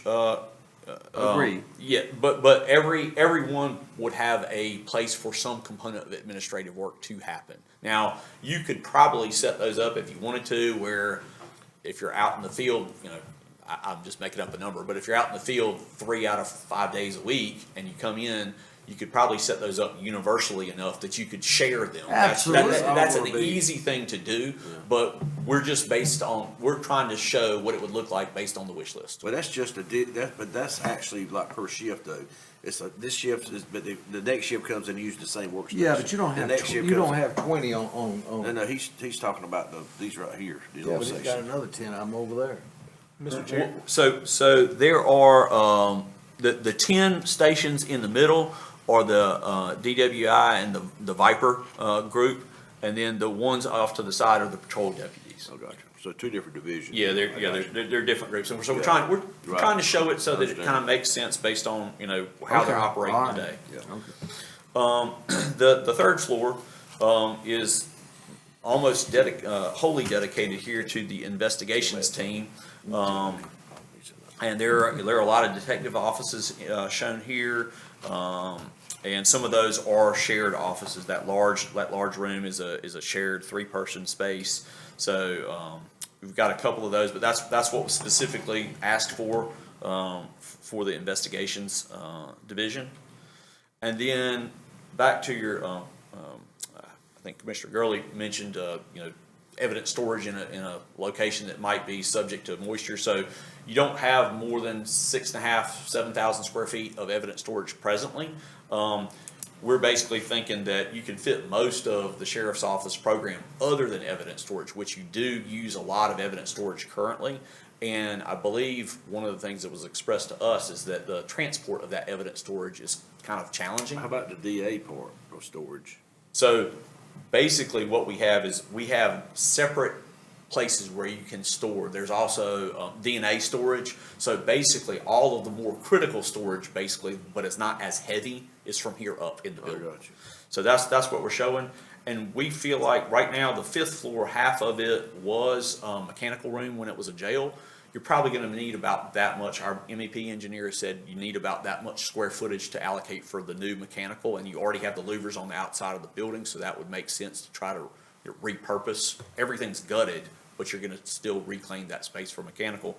But that leaves you basically half the fifth floor and the sixth floor that would be unallocated completely in that scenario. So it's basically just leave it like it is. You could basically put, I think we're showing right here, you could basically extend the plumbing up through it, because the plumbing in the whole building is obsolete. Just put the plumbing in all the way in the building. That way, if you needed to use it, if you're doing a renovation over here and you need to move somebody out temporarily, you'd have the shelf space to do it, and it wouldn't be a very far move. So, I think there's a lot of value into having some float space relative to some of the things you may do.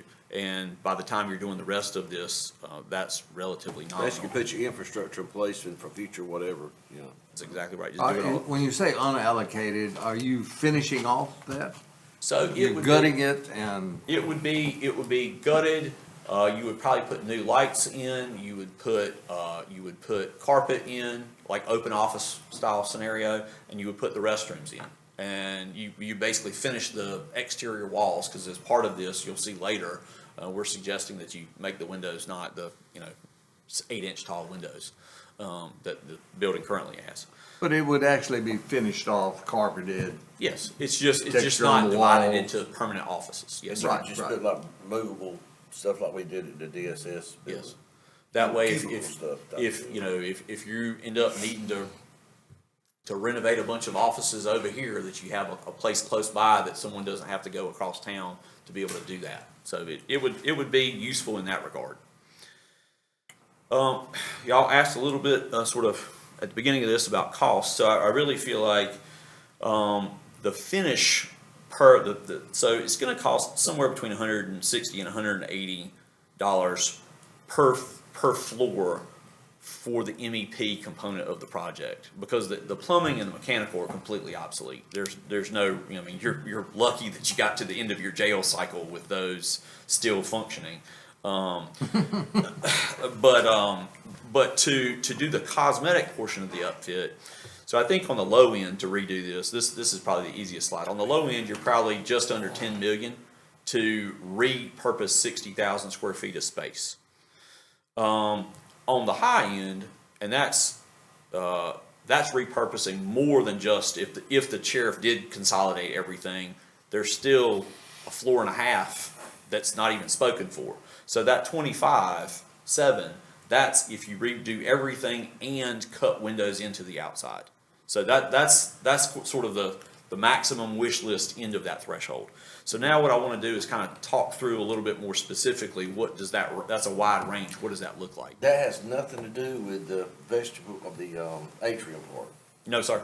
That, nothing to do with This it. is Just this, that building over there. Yes, because if you think about what cost per square foot range, I'm gonna go back to that just for a second. So on the low end, I've got the 160 a square foot. That's basically replacing the PM&E. That's what that number touches. It's not new finishes, it's not new doors, it's not exterior work. On the high end of the extreme, that 425, the structure still has some value. You're not building the facade over again. The roof is in good shape of this building. The elevators are decent. But that 425 is to build this building new, you'd probably be at 625. So there's a pretty big discrepancy between those numbers, and that's why. And I'll show that here a little farther into this presentation. So from a reuse standpoint, I don't think it's very feasible not to replace the mechanical and the plumbing. That's why that 9.7 is up front, because you can't do that piecemeal. That services this side too, right? It does. It does. And so I'm going to come to that here at the bottom of this page. But once you hit that threshold, you could basically spend another 1.5, 1.6 million to completely upfit that and have 40 offices. So if you start out kind of as a baseline and said about 10, and then for about 1.6 more per floor, you end up fitting up that whole floor completely. It's not just open office, wide open. You basically, if you are shelling it out, it's a very different cost than it is if you're putting all the things that you would put into the doors, the windows, it's much more But intensive. that figure doesn't take into consideration that facade part that you. So the second number does. So when you look at, two, reuse as expanded sheriff's office, whether it's the sheriff or anybody else, if it's in additional magistrate's offices, you're still, that 18 million, I think if you wanted to repurpose the building and open the facade up, and I had that image here earlier in the presentation. So this idea where you would basically have you can see that the windows are in the same location in plan, but they're the same size that they would be if you had a standard office window. So that 18 million reflects doing this work. And the infrastructure. And the infrastructure. But not anything in this side of the building. No, sir.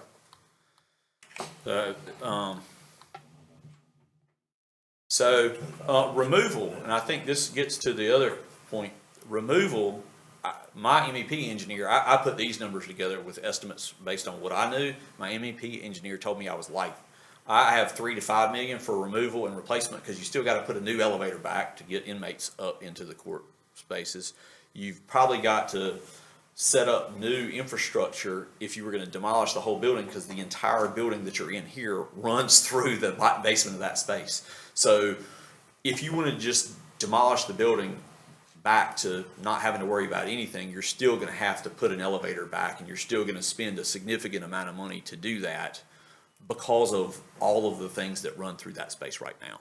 So my MEP engineer told me he thought I was a little bit light on this, but he said it's probably not completely fictitious, but he said, yeah, it's not going to be less than $3 million to do what we're talking about. So how wide are you? I mean, you're saying like 8?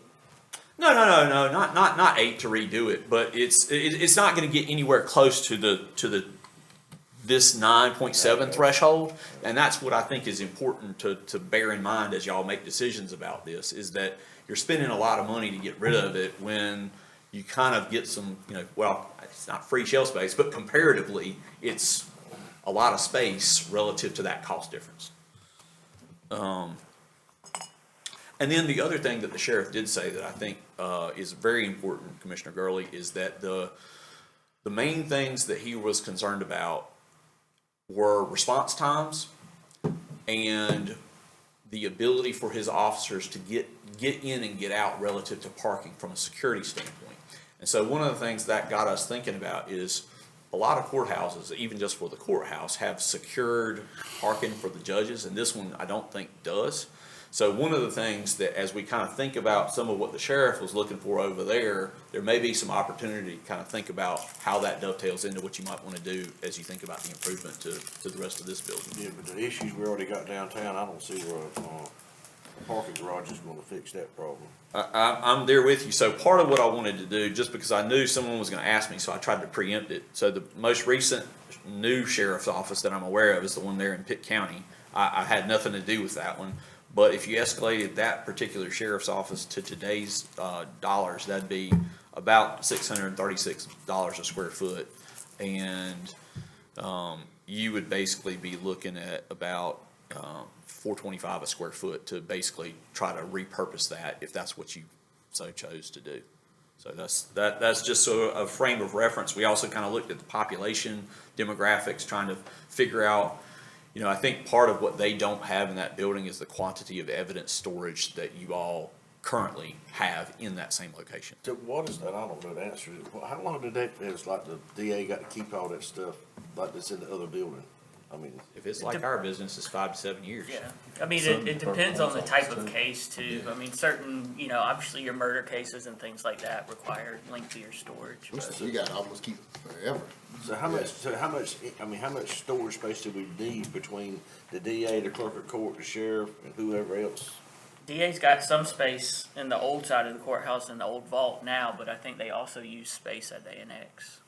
Oh yeah, they got stuff at the annex. I mean, but it was a lot of square footage. I mean, we didn't tour all of it because you have to be escorted and everything, but it's over 6,000 square feet of space. Well, Kendall mentioned it the other day too, that they're tight on space as is, the DA's office. So basically one floor. Can you commingle I'll say co-mingle, can it be on the same floor, even though it's, you know, with different, So I think, I'll go back to our plan for just a second. So the way we understood this is what you're trying to do is you want to come off the elevator with the evidence, and then you basically have an evidence clerk. Right. So you don't go into the evidence storage, you're checking in and checking out. So the way we've got this set up accommodates that.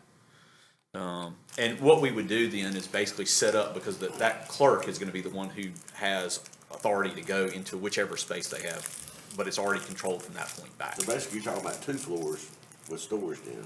A floor and a half is what we're showing right now in this But plan. as like Bevan said, if you gotta keep it forever, as we keep going on, I mean, we need to plan, if we're gonna do it, we need to plan for the future, but it sounds like we're having 2 floors just for storage. But a lot of that, probably does have to go back and forth between whatever's happening, with the detectives and the courtroom. So one of the other things back I'm on talking about this, some of that mess that's been happening 10 years ago, was just in the corner, but I mean, I understand that, but, Right. Okay. so, the new facility in Pitt County is probably a couple hundred yards from their jail. So, it's typically either next to your courthouse or next to your jail. And, it's very atypical to have 5 or 6 different buildings serving the sheriff's office in multiple locations. So I think one of the things the sheriff was interested in was having a little bit of a gained efficiency by not needing as much square footage, because things are not all over the place. I mean, I agree with that, it's going to be more efficient, but it sounds like to me, we need more storage space than we need, office space. There's a fair good need. So now we're going to transition. Excuse me, can you back up one slide? Definitely. Were you involved with that new sheriff's office in Pitt I County? was not. The contractor that we have done a lot of work with recently, for some design build jobs, Daniels and Daniels built that, but we didn't design any. We had no. So Daniels and Daniels built this? Daniels and Daniels built that sheriff's office. And this was done in '23? That was done, it was January of '23 when it was priced. So the bids were 3 years old. So when you look at the pricing The escalated. next question I have is, does this house all of the Pitt County Sheriff's Office? I have not toured it yet, so I could ask Daniels. That wasn't really part of the charter for this, but I was trying to figure out, how close is that in analogy to what your needs would be. Well, I'm just saying, that county's got a population of 182,000. Right. Here, they're talking about a 33,000 square foot facility. I would need to know what that encompasses. Is that all of the sheriff's department, including evidence rooms and everything? I would love to, as part of our final report for you all, we will find that out. That's not something And I've done here's yet. why I'm asking that. Mhm. I think the decision this board has got to look at is it more cost effective to actually renovate this building for the sheriff's office, or is it more cost effective to actually build new? Right. Or renovate another building. Or Right. renovate another building? And that's part of what I'm trying to, obviously, there's a lot of variables with that, because you want to make sure that you understand what things are in that. But if you escalated that building to today's dollars and you bid it today, you would probably be about $636 a square foot. And that building isn't, so if you think about where do you lose efficiency, obviously, if you have to have elevators and you have to have stairs, those Right. are not usable square footages. That's, to program needs. So storage wise, I mean, what would it cost as far as per square foot if we're just doing storage? Well, so there's 2 different kinds of storage. Some of the storage has very specific temperature requirements that it be held at. Mini split type thing. Yes, and you can't like papers can't curl and all those kinds of things. So it really depends on the type of evidence storage. Just round figures. Well, for most of your evidence storage, that's probably $150 a square foot kind of space. And that would encompass what? That's things that are not going to be subject to deterioration quickly. No, I'm talking about what would that, like you talking about carpet? Like suspended ceiling? that's basically carpet, minimal air, ventilation, air, and ceilings. That's not much. We're doing a building right now for ECU for facility services storage, and the cost per square foot on that is not much more than $150 for a new metal building. Quick question.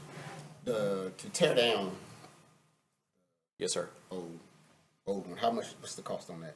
So the tear down, the way we've got that priced, it's not just the tear down. The problem with the tear down is you can't tear it down and not build elevators back, because then you have, like, if you tore it down, you would have to bring inmates to court through your elevators over here during that process. Let's say tear down and do all of that. What's the That's cost? probably in the ballpark of $5 million. Okay.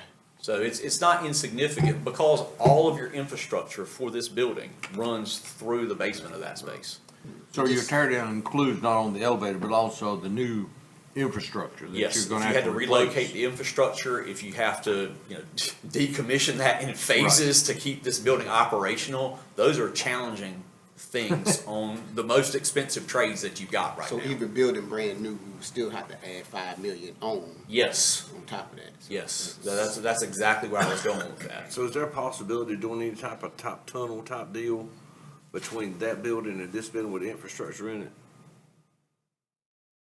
You know what I'm talking about, as far as, in So case- what you could do, and we haven't designed that yet, but instead of tearing the whole building down, you could basically tear the building down effectively to the lowest level, basement level, and try to leave the infrastructure in place so that you don't incur the full cost of relocation, because a lot of the infrastructure is not in completely terrible shape. The main infrastructure is actually better than the rest of the building, significantly. But you're talking about, just for storage, you're talking about $1.2 million per floor, round figures. I mean, if it's 8,000 and 150, that's about 1.2. Yeah, so that's probably about right. Okay. All right, thank you.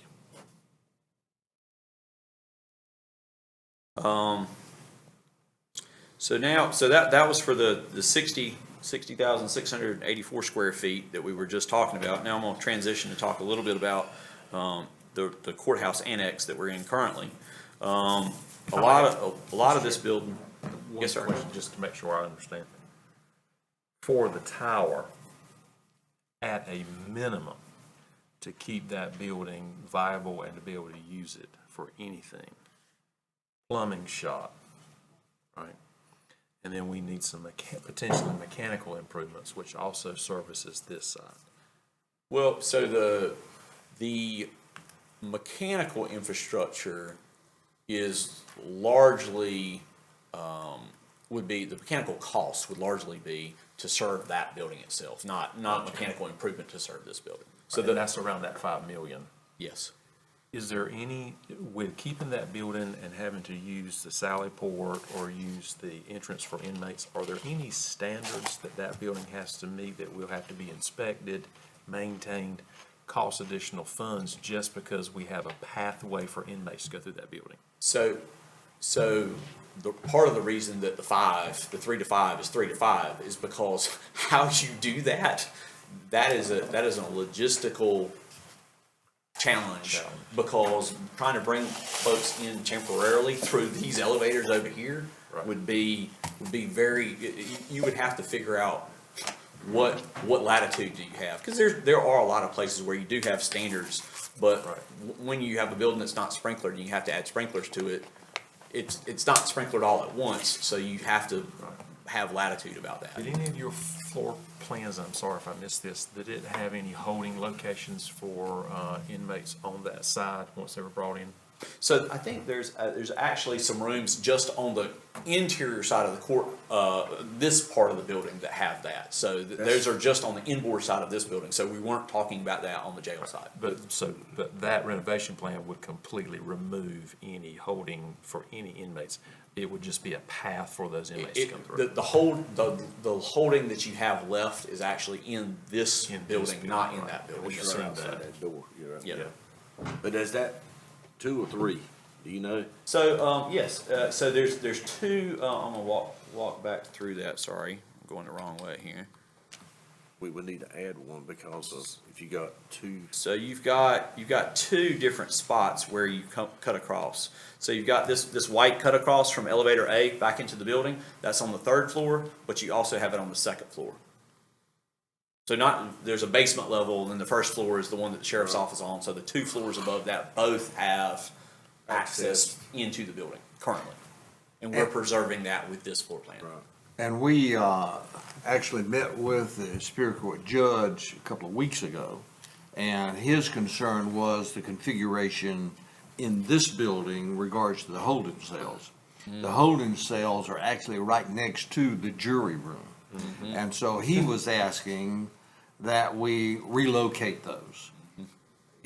So it's possible on the second or third floor to actually be able to take and designate a portion of this for holding cells. Is that Yes. correct? Yes, sir. So would it be more cost effective to relocate the jury room or relocate the holding cells? Let me go, Okay. let me Don't jump know into where the you other building relocate first, the because now we're talking about the other building, so let me kind of transition. So I think it kind of straddles both buildings. Joe's question, I think, I'm sorry, Commissioner, No problem.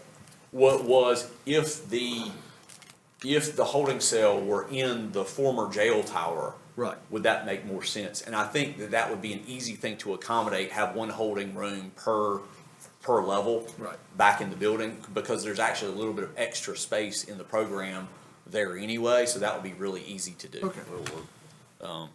So, Because we got to have one for females as well, correct? so typically what you want to have, yes, you want to have multiple holding cells, yes, sir. Okay. So, so this building and the jail are about 35 years old now. A lot of what's here is original. We had a whole laundry list of things candidates for potential improvement. And I think anytime when you start talking about price, you got to figure out, well, what's at the top of the laundry list. So the way we like to think about that in our office is what implicates safety and security, and what do those things cost? Those are always, to me at least, at the top of that list. ADA, because there are a lot of lawsuits about ADA. ADA usually, when we advise clients, goes into that second tier. And even though it may seem odd to put a new roof in your third tier, it doesn't have the same exposure as the others. You can plan for it. So new roof, all of the things that are aesthetic that don't deal with life safety, even if it's like the curtain wall, the glass wall systems are starting to fail, they're getting kind of milky on the glass. Those are expensive, but it's not in imminent risk of hurting someone. So those are how we typically like to think about that. I'm gonna try to be mindful here and pick it up just a little bit. So in the atrium, one of the things that's really challenging is you're not really allowed to have an atrium that's over 2 levels without smoke control and lots of other things. This atrium, you don't even have rated edges to the space. Your glass doors out here back into it, those are just unrated glass doors. It is a huge safety liability. If you had a fire in this building, that's something that needs to be rectified so that atrium is compliant and safe, and you don't have a risk of smoke inhalation for the upper floors if something starts on the So lower basically, floor. they would actually, if a fire alarm went off, they're gonna actually close automatically and seal off. Yes, just like and they you do. would basically, yes, and so that, all new buildings have to have that. That's something that needs to be That's a rectified. major cost right there. But to make sure, our building was built to standard at the time. At the time, that the atrium, yes. So there are some places that it wasn't, that we found over the course of the study, but that is a major cost that wasn't an issue. Yes, sir. We looked a little bit at the pickets. I'm sure y'all, if anyone's scared of height. So at the time, this was very curious to me. At the time, those pickets were allowed to be 6 inches apart. But we did chase down this, which I'm gonna point to over here, if that's okay. But, right here, you've got a 2'8" from the nose of this stair to the handrail right here. And a month before the drawings were signed and sealed, that was disallowed. So that was never legal. They have to be 30 to 36 inches tall. And because you have no guardrail and it's super low. So things like that, that's a lot of exposure. They need to be on your radar, and they will have, a little bit of challenge to fix. So that was something basically that was not up to code by the time, before the drawings were stamped. Yes. So that's a liability. They were designing it when it was still legal, but when they actually put it in, sometimes, I don't know, not privy to the correspondence, sometimes someone says, well, it's just a month, we'll grandfather it, but by the letter of the law, it was a month after that was permissible. ADA, next camp. So none of your restrooms in the building, to my knowledge, are ADA compliant. obviously ADA wasn't enacted until the 90s, so. Was that built to ANSI standards? So, there were ANSI standards previously to that, so you can see that you have like an ambulatory stall in some locations. And actually, the arrow is pointing to the ambulatory stall, and we went right ahead of this meeting just to double check that that's really how it is, and this actually represents what's really there in most locations. So that is the public access bathroom, okay. Yep, there are no ADA bathrooms anywhere in the building. So that's a pretty big exposure. One of the things that we try to do when we point things like this out is give you some solutions, not just problems. So, one of the things that's anytime we're looking at ADA improvements, it's a whole lot easier to take 2 stalls and convert that to 1 stall and just cap the other one, because that's the right size for an ADA stall. You can't do that if you don't have enough plumbing fixtures. So one of the things we did is we looked at one of your floors, and it looks like you probably have about a 500 person floor plate, about, and that's give or take, each floor is a little different, but based on that, you would really only need 6 flushing fixtures per sex. And you've got, I think you've got 8 flushing fixtures per sex right now, plus 9 individual separate bathrooms. The judges have individual user bathrooms, the jury rooms have individual user bathrooms. So you have far in excess of the number of fixtures that you need, just none are compliant. So it would be pretty easy to basically take that layout, same exact space that right there in the middle where your gang bathrooms are presently, and you could take a restroom and have a vestibule and just lose 1 fixture and make one ADA compliant. It would be pretty cost effective, not a tremendously large project, and you wouldn't have to relocate all the flushing fixtures away from the chase wall. So that would be really nice. You could also do it if you really like the fact that the bathrooms don't allow you to walk through from one side to the other. You could still do that. You would just lose 1 additional fixture if you did that. The roof is, according to Kendall, original 35-year-old roof is a relic. That is something that needs to be budgeted for probably sooner than later. If you did one project out in front of all the rest, even though this is a green category, I'd do that just because it's pretty rare that you get 35 years out of a roof. So we tried to take that whole laundry list. We asked Kendall, hey, do you have any service calls on this building that we need to kind of start looking into? A lot of times when we do this, we want to look at all the service calls. And we kind of walked through all of the different kind of ongoing issues. And then what we tried to do is assign costs to major known issues. And so what we tried to do is we've got the color coding, but we think that you've got probably in the ballpark of 800 to 1.5 million in pretty significant safety issues. And that does not include the atrium, because that's a big one by itself. The HVAC would be probably where a lot of the atrium fix would go. So that's a pretty big line item. That's the one that's 2.3. That's without fixing the atrium, and on the upper end at the 4.8, that fixes the atrium and fixes all your VAV boxes that are aged. So this is a nice little laundry list that if you wanted to do individual projects and not one big project, you could think about them that way. What is the curtain wall you're speaking of? Curtain wall is, so when you have a glass wall, exterior glass on a building, I'll go back to my very beginning slide so I can point to it. Well, actually, you can see it in that one.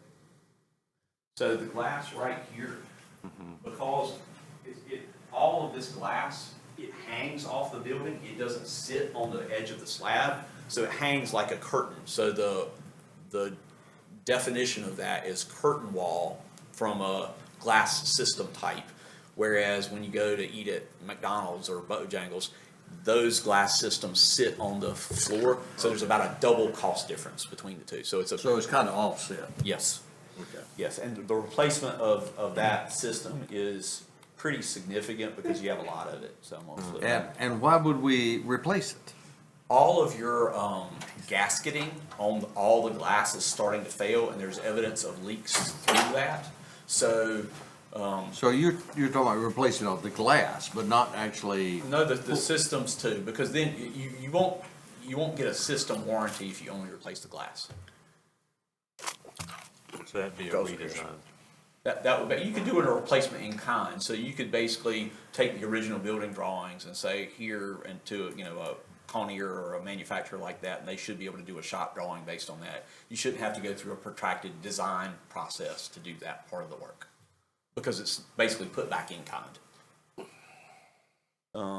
But this number, that's not you have to do all that at once. It's like if you're gonna go in and start to do some of these projects and do improvements, you probably wanna think about which of those camps make sense to do together, is the way I would approach this laundry list of work. what about the security, safety, upgrade modifications? So that would include all your handrail issues that you have, because that's a pretty big safety issue. And then you also have, we haven't gotten into the weeds of the audit yet, but your check-in down at the front desk is not really optimal. So I think we need to have some operational discussions with the various parties at play to make sure we have the right amount budgeted, but we know that that's not what would be preferred relative to security coming in operationally. You talking about the slide glass doors? All of those things right down there, yes, sir. But with both sides or just one side? Because both sides are the exact same. Well, obviously, the public side matters the most, so we would probably at least start there. But what I'm saying is, I mean, if you're gonna do one, you need to do both, because you don't ever know what you're gonna look at down the road. You're right. You're absolutely right.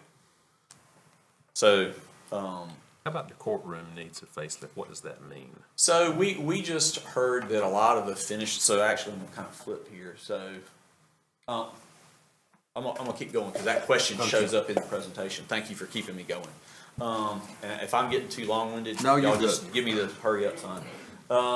So one thing to think about when you're thinking about this sort of laundry list of items is some of them you could kind of do as a one-off project, but like a level 1 alteration. If you replace carpet in kind, that's a level 1 alteration, or light fixtures or things like that. But a level 2 alteration, you start to change something about how the building works. So if you go up to 50%, what happens in the existing building code is it forces you to fix other things collectively. So if you ended up touching over 50% of the space with a significant change, then the building codes are gonna force your hand in other costs that you may not be ready to But do there's a yet. time period in that 50%. 2 years, yes, sir. It's 2 years. So if you complete a project, it's 2 years between when you complete the project and reoccupy till when you pull the permit for the next one. So does that, on the percentage wise, did that start all over again, or is that? It starts all over again, but you have to go through that duration of time. Right. Yes, sir. So that's a really important thing to think about as you're budgeting, because you don't want to cross that line and that be inadvertent. So one of the, we're architects by nature, so we do a lot of things that are a little, you know, some of y'all may recognize some of these stairs. So the one on the bottom right is actually in the Louvre in Paris, so it's a pretty cool little stair. It's freestanding, but one of the things that we thought about relative to your whole court house building is that when we're doing changes, what are the opportunities to improve? And you have a really cool stair, but it's kind of hidden by that really massive column that really is like 4 times bigger than it needs to be. And this picture right here, this stair is actually hung from a beam right there. And what you've got going on really is a pretty small column in the scheme of that. So you could easily fix the rails on your stair that are the wrong height. And when you do that fix, because you have to do it anyway, make the stair better. And that would, right now the space feels kind of narrow. And I think if you took those 2 columns out that are surrounding the stair and the stair was more visible, the whole space would seem much bigger. And I think that that would be a very worthwhile improvement. What that looks like is, you know, obviously subject to discussion, but we also love the tradition of wood in courthouses. So we really thought that it feels sort of busy on the side that faces the old courthouse. You know, just kind of Art Deco lights, and there's lots of different sort of ages of things going on. So we really felt like if you could the part that we have highlighted in the brown color, that's looking from the elevator side across to the historic courthouse side through the interior elevation from the original building drawings. If that could be kind of cleaned up and made panelized so that all of this really stands out like a foreground to that, we felt like it would really look very, very clean and very sort of updated by virtue of that, without necessarily degrading the historic courthouse in any way, to actually kind of showcase that. Because right now when you walk in, this side, has all the glass on it and the other side doesn't, so it's already kind of trying to be two different things, but it doesn't, it's not really purposeful how that happens. Well, make sure you put a lifts, or put a lift system on the lights. Yeah, 'cause Yep. they probably There's no be winches clean. on the lights. You're exactly right, and that's another great point. They probably be clean and. I actually got married in a court. My wife's German, so I got married you have to get married in the courthouse before you can go get married in church. And so there's a pretty, strong tradition in beautiful courthouses of them being more than just a place where you go to pay your parking tickets and whatnot. And so I think one of the aspirations, if we made this a better space, would be, it's where people work, it's where people live. It needs to feel like a place that you're proud of when you walk into it. So I think how you do that and what it looks like and where you spend, most of your life matters if you work in these buildings. So I think that what we do with that space, there's modernizations that are much more about the furniture, so the cost is not in the building. And there are a lot of really great furniture companies that will allow you to do that. And then there's others where it's like this space where it's panelized and it's part of the architecture. But part of what we would want to do, back to your question about the courthouse upgrades, I think a lot of the AV is dated, but by the time you start to change those things, it's probably also at about the right time frame to think about all the other things, because you're kind of touching them at the same time. And so anything that we would do to improve the lobby, we would want to kind of carry that logic through into whichever other spaces it makes sense to do. And I think the courtrooms, I think a lot of the carpet and the paint and the trim are starting to show a little bit of signs of being 35 years old. So, the wallpaper's starting to peel back off. So those are things that at some juncture, if you're gonna replace the AV, probably makes sense to think about People those. aren't using wallpaper no ways as much as what they used to. No, our office almost never does, just because, especially we don't like using it on outside walls, because it acts like a vapor barrier on the inside of your building, and it basically, you pull it off, and a lot of times you'll see mold on the backside of it. I think our courtrooms, to me, are very dark. Low lighting, dark wood, darker colors. To me, if they were brighter, I think that would also help with some of the issues that we have when it comes to defacement of property and just different things. And that's a great point, but this is one of the things that is sort of an aesthetic decision, and we haven't had those discussions with the right people on your ends yet. But a lot of times lighter woods feel less serious and darker woods feel more serious, kind of. So there's a very, that's an important discussion to have with the right folks. We got a moisture issue in those courtrooms as well. Too much humidity. Yeah. So that's another thing that you do not have any heat in the center spaces, and that was prevalent at the time. So one of the things in our cost estimate is to improve basically body heat is enough, because the heat's only on the outside, and that was pretty common back when this building was built, but our mechanical cost include improving that. Well, that's the reason you got wallpapers coming off the walls in there, and you can take your fingernail and pull it right off. wood and do the wood same way. Yeah. So I wanted to kind of recap a little bit. So it's not sort of I don't want anyone to look at all these different costs and say this is adding up to a lot. It's really a lot of ors. What do you, this or this? And a lot of ors. Okay. Yes, not ands. It's and so the last of the items, you own a 20,000 square foot building on 800 Corporate Drive, and so because we were pretty efficient with our work on the study, Kendo asked us, is like, hey, what would this look like? And we've got a user group that includes your veteran services, and we did Duplin counties fairly recently, and that was a nice job. So we've got veteran services, planning, inspections, and environmental services, all in this building. as a test fit. So what we've done, that's the building that we're talking about. It's right next to the Super 8, I think it is, right across the street. And none of the photos or Google images are up to date enough where all those trees aren't there anymore, and there's that new drive that you got on all your new county facilities. So we took the liberty of saying, hey, that's a nice new front. If we were going to do this building for you all, we would love to show that as sort of a front side of the building. And the volumes of the building that you see there, so you've got the sort of lower level at the front, that's how the building really is right now. So we're not necessarily planning on tearing the building down, we're refacing the building. With this, that red line represents roughly where that new drive is. It kind of cuts through right there. So none of the images on Google show that accurately yet. It's so recent.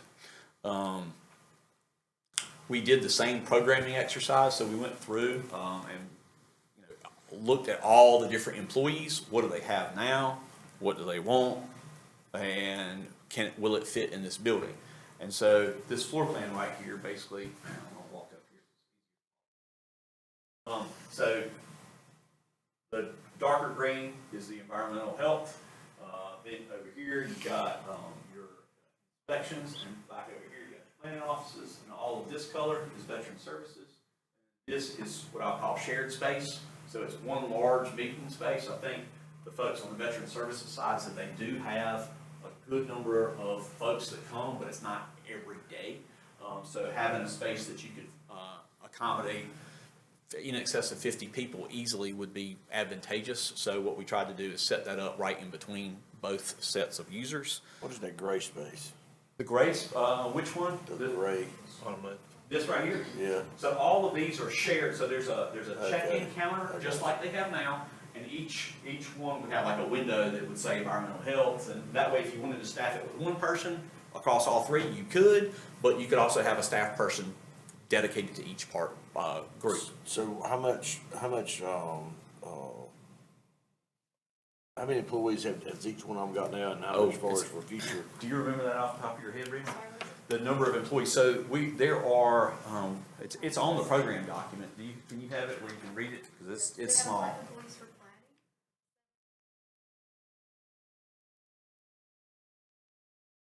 Yep, there are five staff for veteran So how much services. as far as for future growth, is there anything? So we have that built into this. Okay. Yes, sir.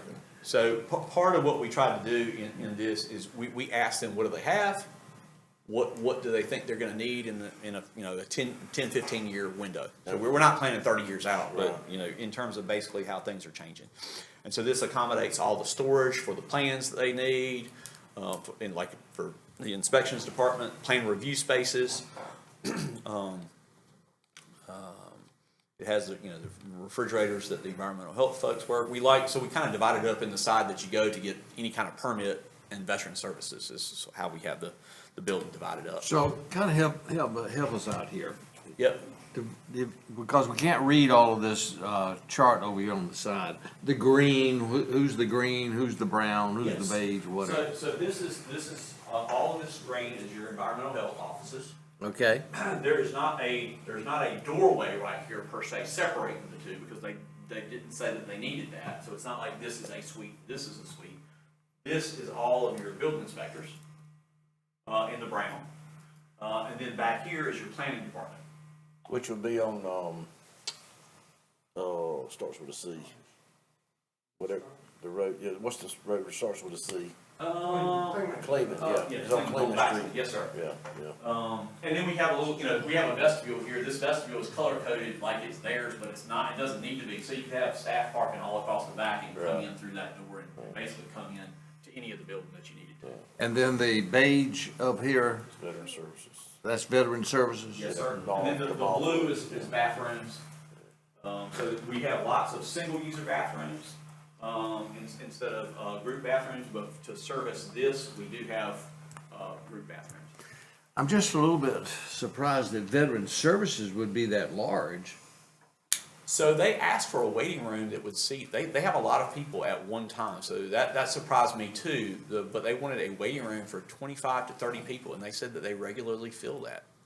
So your veterans population here is, I mean, and they had a pretty decent one for our Duplin project comparatively to the population. But they've got 1, 2, 3, 4, 5 offices.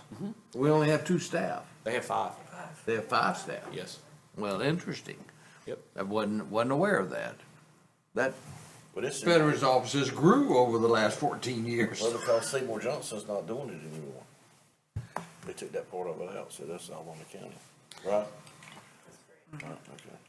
So here, the red highlighted area is sort of the, all of the permitting offices together, and they would have access to each other's space, whereas veterans would be completely Well, independent. the whole purpose with utilizing that building for that is when they come in the main drive, is to come and do what they're gonna do and then get back out, because most of us gonna be on the construction site, so they're Right, not tracking up it's our road. convenient now. And they're not tracking our road up all the way through down with, Yep. bud, whatever. We have a 3D model, but we've also got some interiors. These are just, obviously don't get too excited about this one way or the other, whether you like it or not. None of this is designed. This is all conceptual, but we're trying to think about what would it cost. But we got a view of that meeting room, and then we've got views of the lobbies. The bottom one is the one into the all the permitting offices, and then the top one is the one to the Veteran Services Office. So let me ask you a question on and I guess this is a question for Chip. Have we got to have each individual person, or for the planning, we do, okay. Yeah, so but we set it up so if you ever change, Right, they're all okay. there and you have one staff Gotcha. person. So we felt like that might be something that could change. So these are just some, we can take and make any of these into a photorealistic rendering. These are just off of our modeling software. There you can kind of see the south side of the building. It has a accessible ramp and an a little employees break area off to the left side there. So with the drive already put in with the asphalt, is that gonna? Nope, it won't mess this up at all. You'll still have enough room for ADA parking on that side So of the you got building. it Yes, sir. at an angle, okay. Yeah, we'd have to get a survey of the property. I don't know if do y'all have a survey that shows when that work was put in? Because we don't have access to that. Survey of That what? new roadway. It was just put in the last couple of years. Yeah, but I couldn't find any documents that showed exactly where that roadway was. So I was trying to model it in this, but I couldn't find it anywhere. Well, I'm sure Kendall can find that for you. But, so we Has-beens. preemptively kind of went from the model to something that looks a little bit more like a building. But if there are any views that you want to get people excited about, we're more than happy to generate that as part of what we're doing for y'all. So would the veteran services be, back up one? Yep. So the veteran services would come in off of corporate, is that where the entry would be, or they come off of the So side? the way I'm gonna show you, it's easier to see right here. So what would happen is you would probably have it would be a fairly narrow parking lot to your point right here, but you can get all of that parking easily right up here. So if you wanted to, you could kind of segregate where the veterans parking. Well, it was typically goes. designed for them to come in at an angle, park, and Right. back up and then drive out, just Right. one in, one, yeah. Yep, and then this ramped area is so shallow that it's only 1 in 20, so it's not even really technically a ramp, so it's easy for anyone to get up. So I Right. felt like that was, Yeah, but that was the whole purpose of, the way we designed the piece of it, is to do the ADA ramp on that side, so. yeah, so we really like that, because most of your parking for this site is actually on the south side anyway, so that way the main entrance is actually kind of pointing to that direction. And what was the total square footage of this? 20,000 square feet. 20,000? Yes, sir. So if Not you the whole were, building, the whole building's over 21, the whole building. Yeah, the whole building, it's actually, so because we have a little cutout on the, let's see if I can go back here. Because we have a little bit of a cutout on the original building right here, so we kind of pulling that back so these doors are under cover of the roof of the building. So this is, if it was completely squared off, it would be right at 20,000 square feet. Okay. It's slightly less than 20,000 Okay. square feet. all right, so if it's 20,000 square feet and you were building a new 20,000 square foot building to replace this layout, what type of estimate cost would you? I think to do that, you would probably be in the 550 to 625 range, somewhere in that range today, at this quality level. So, I mean, like, if you built something different than that, but I think that you probably are saving about $100 to $150 a square foot not to do that. The 12 to 13 $million, what you're saying. I don't think I'm quite that high. Let me go back in and look. I think that you could do this building for between, I think you could do it for between 7.5 and 9.25. But For if the we were to renovation. build it, Renovation. For the renovation, yes, That's what sir. I'm Yeah, saying. I'm sorry, I knew I'm it sorry. was For the- 12.5 If we million. were to go new construction, what would it? If you went new construction for that, it would be, I didn't come with that number on the top of Well, my head. but- 625 would be $12.5 million at 20,000 Yeah, square feet. yeah, that's So about- $12 million. Yeah. And the only thing you have here, you know, you have some walls and a relatively new roof, but that's really all you've really. So the walls, I mean, you can, if you turn the lights out and it's bright outside, you can see, where the, you know, the. You the can border see under the joists. roof, Yeah. yep. We Yep. see through the wall on the east side, I guess, I know of. Don't laugh at our building. Huh? Don't laugh at our building. I'm not saying, I'm just saying, I mean, but if we're gonna fix that, if we're gonna do facade part, it's gonna fix that problem. Right, so we tried to make this look as much like a new building, at least on that face as possible. But, there any other, I mean, there's a lot of, sorry, there's a lot on the table today, but y'all asked us to look at a lot. Yes, sir. All right, so your estimates, let's go through them. 9.7, Yep. 9.5, and 9.25. And that 9.7 is basically not necessarily to put offices with walls through the whole building. That's basically using the floor plate, you have the bathrooms, but it's using the floor plate without subdividing the floor plate. So if you want to subdivide the floor plates and make it user-specific like it was for the sheriff's office, that's where it goes to 18. So if you're putting lots of private offices in there, that number escalates because you have a lot more drywall, you have a lot more of everything that's associated, doors, all of that. So the sheriff's office floor as it is, the one that he's on, just to redo that floor for sheriff's office, whatever, what would it cost to do that floor? You can't do that because the building plumbing is so obsolete that No, you can't do that. I mean, I'm talking about, get the plumbing and get all the infrastructure in, because we gotta have it for over here as well. so- Right, so you would probably spend, to fix the infrastructure on the building, you would probably spend close to $10 million to Okay. fix the plumbing. And then you would spend another, about 1.6 per floor that you completely gut and redo to a nice office like the sheriff's office. Per It's floor. basically $12 million just to do one floor in the infrastructure. Well, I mean, but the infrastructure should be Well, good for 40 years, but Right, yes. I get it, yes. I'm thinking about Yeah. outside money. Yeah, And then it goes north from there. yeah. And not to mention the courthouse improvements and the corporate drive improvements. Yep. And, yeah. We got to sell a whole lot of property. Well,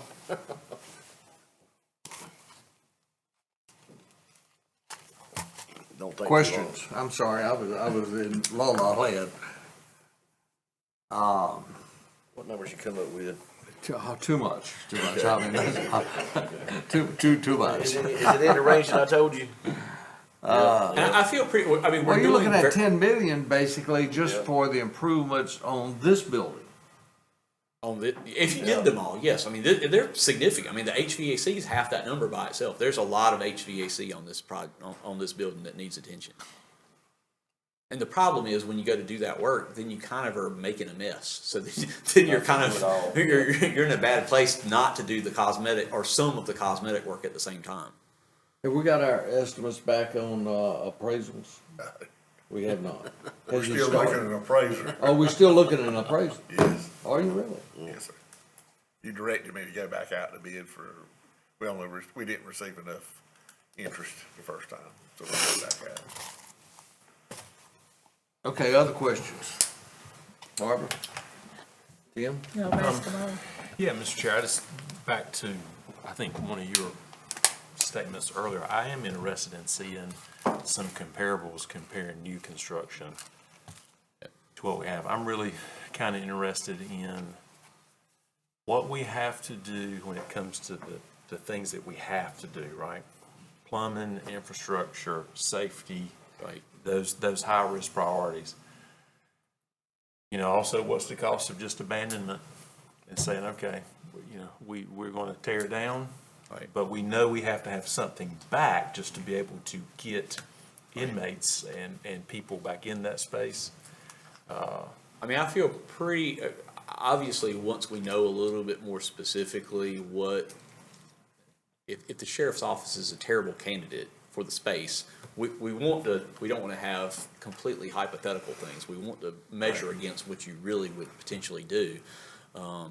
But I don't think that cost for the demolition and put back of the elevators is far-fetched. I mean, I think we would probably get into the weeds of an individual itemized estimate, but I think as a just ballpark to start thinking about, if you're kind of weighing new and what is the cost of like a new sheriff's office at a 42,000 square foot space, which is what was asked for. That number plus the cost to deal with demoing the building is sort of what scenario would look like. But just to stabilize and keep what we have is $10 million just for infrastructure. Yeah, but I mean,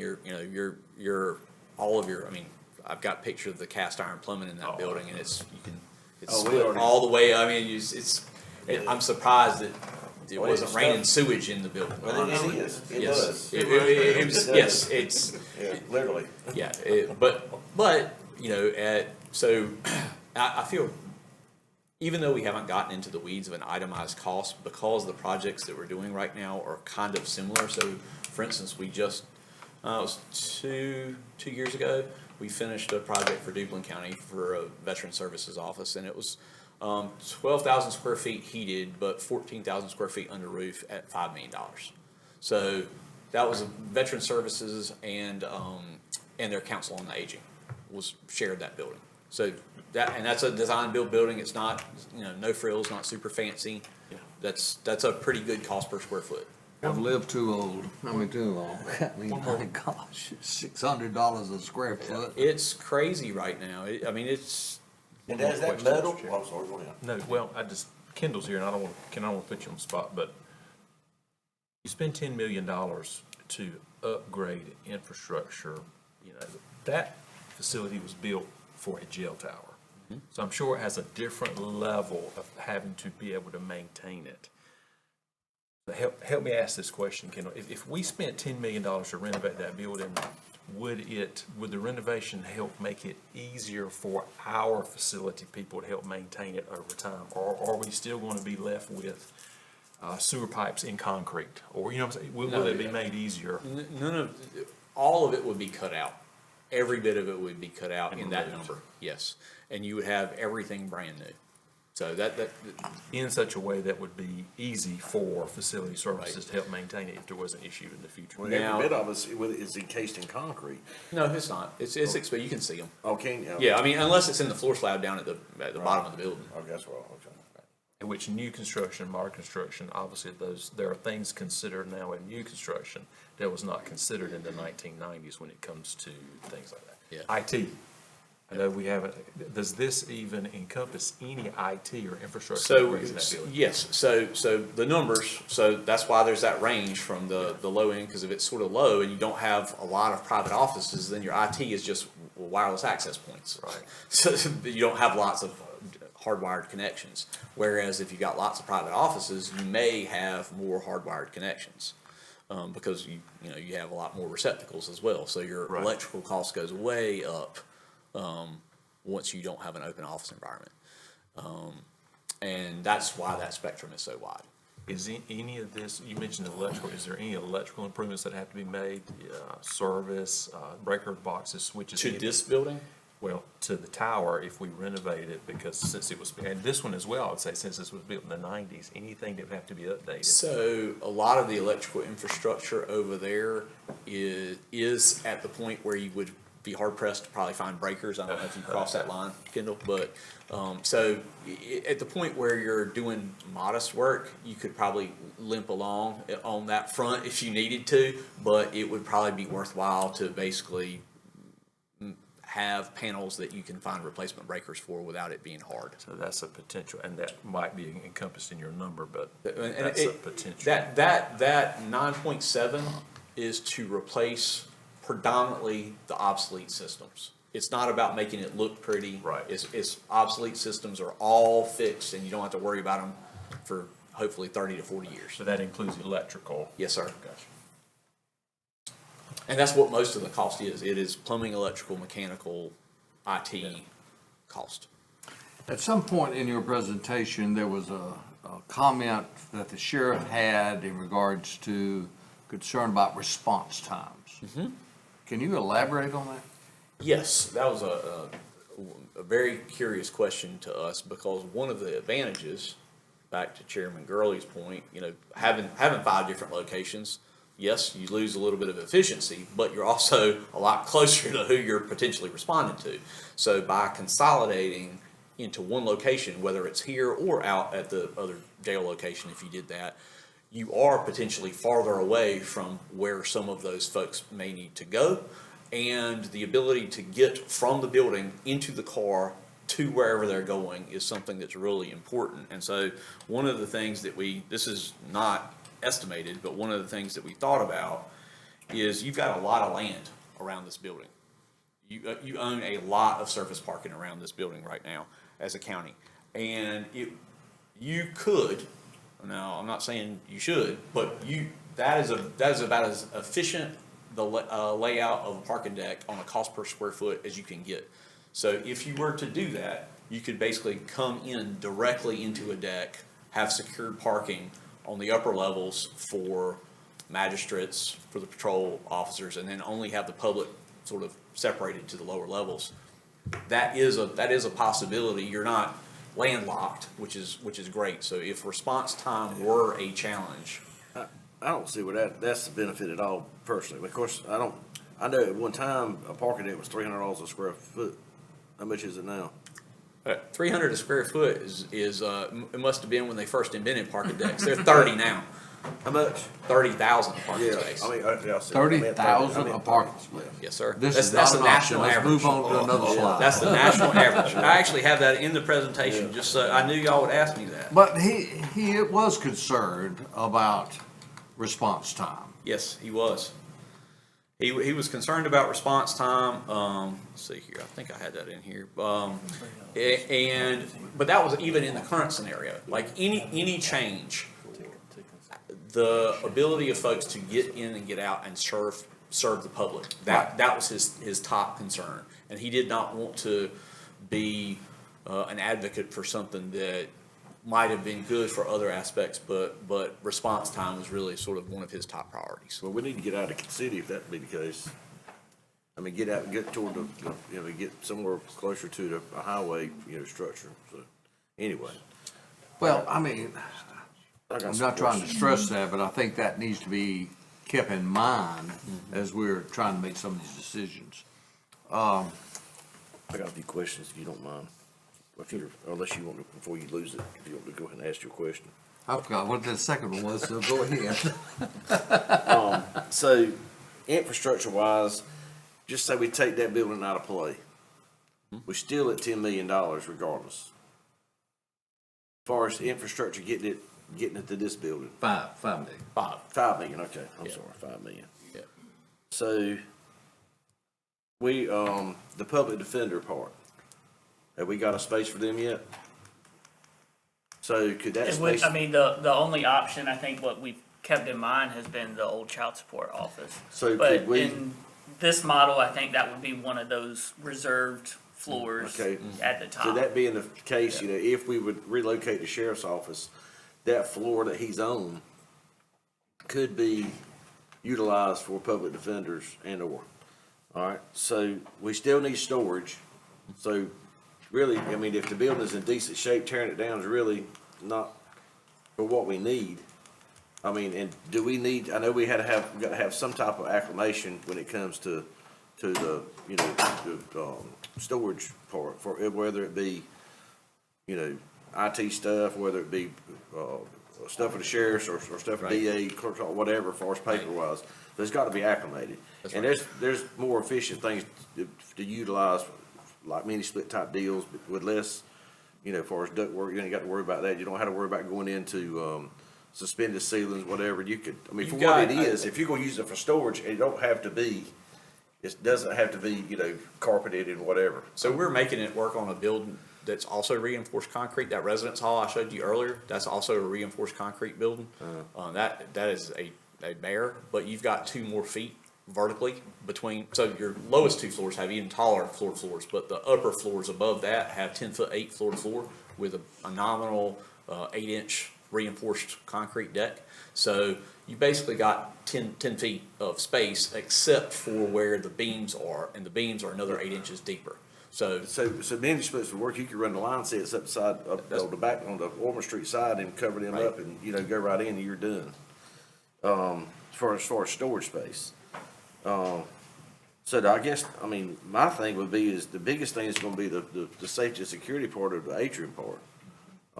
I'll be honest with you, I'm not in favor of spending that kind of money on that building, not that we're trying to move people, we're trying to get them, you know, out from downtown stuff. I mean, storage wise, I mean, I don't think I understand what you're saying, but I don't think we need to tear it down either, because you can utilize it for storage, because 3/4 or half of that place at 117 North is storage. Right.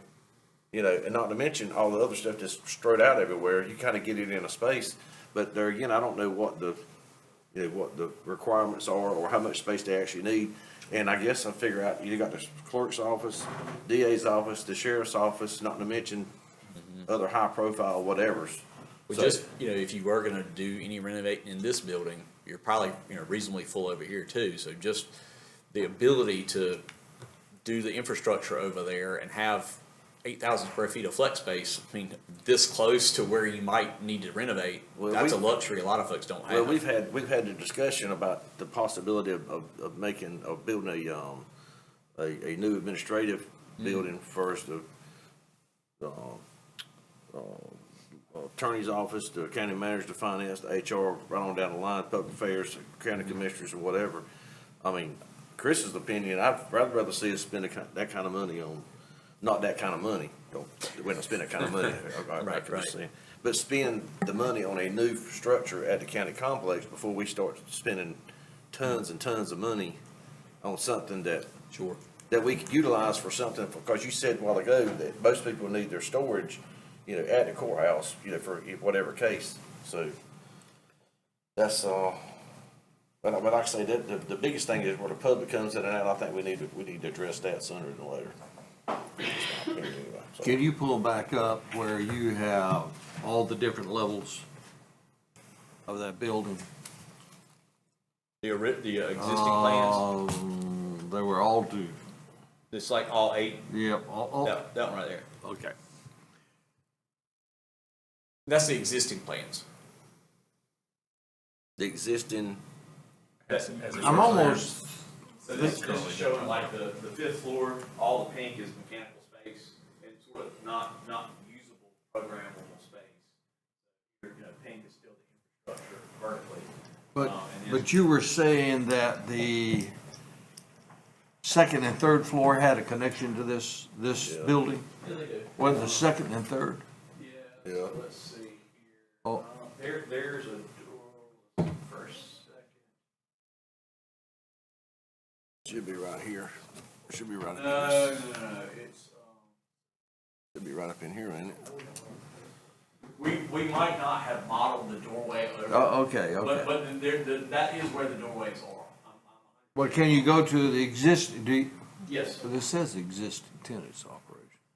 That's how it currently is. I think See that, if I can- that facade of the building abuts the other building, so we probably just didn't. So could we possibly split the difference here? And that is, take the 2 floors that have connections to this building, and renovate those for offices. And the rest of the floors, we're using those for either storage for evidence, but do minor, renovations there. So that if down in the future, as Wayne County grows, and they need more court facilities or whatever, then they can take those floors and renovate them at that time. But at this time, we would basically use that for extension of our court facilities, clerk of court, register of deeds, and those things that we need Now. for this particular building. Okay. And find another location for the sheriff's office. Okay.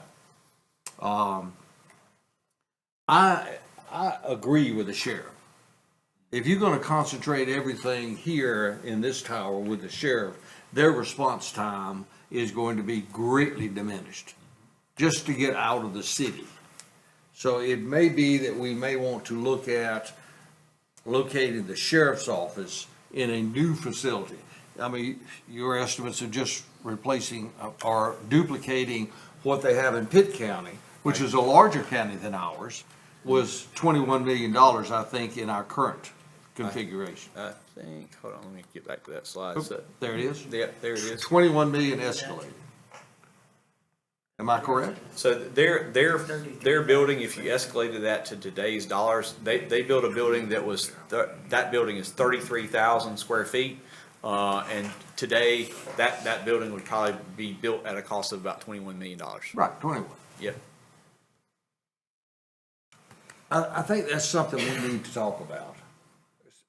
Some other options as such.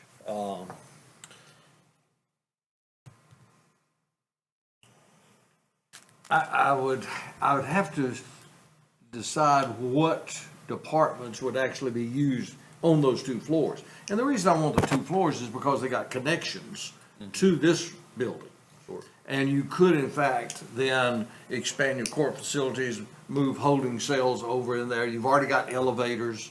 So you would have the infrastructure there. I would probably recommend, because even though there's a crossover, that crossover is predominantly used, the way I understand it right now, for inmate transfer.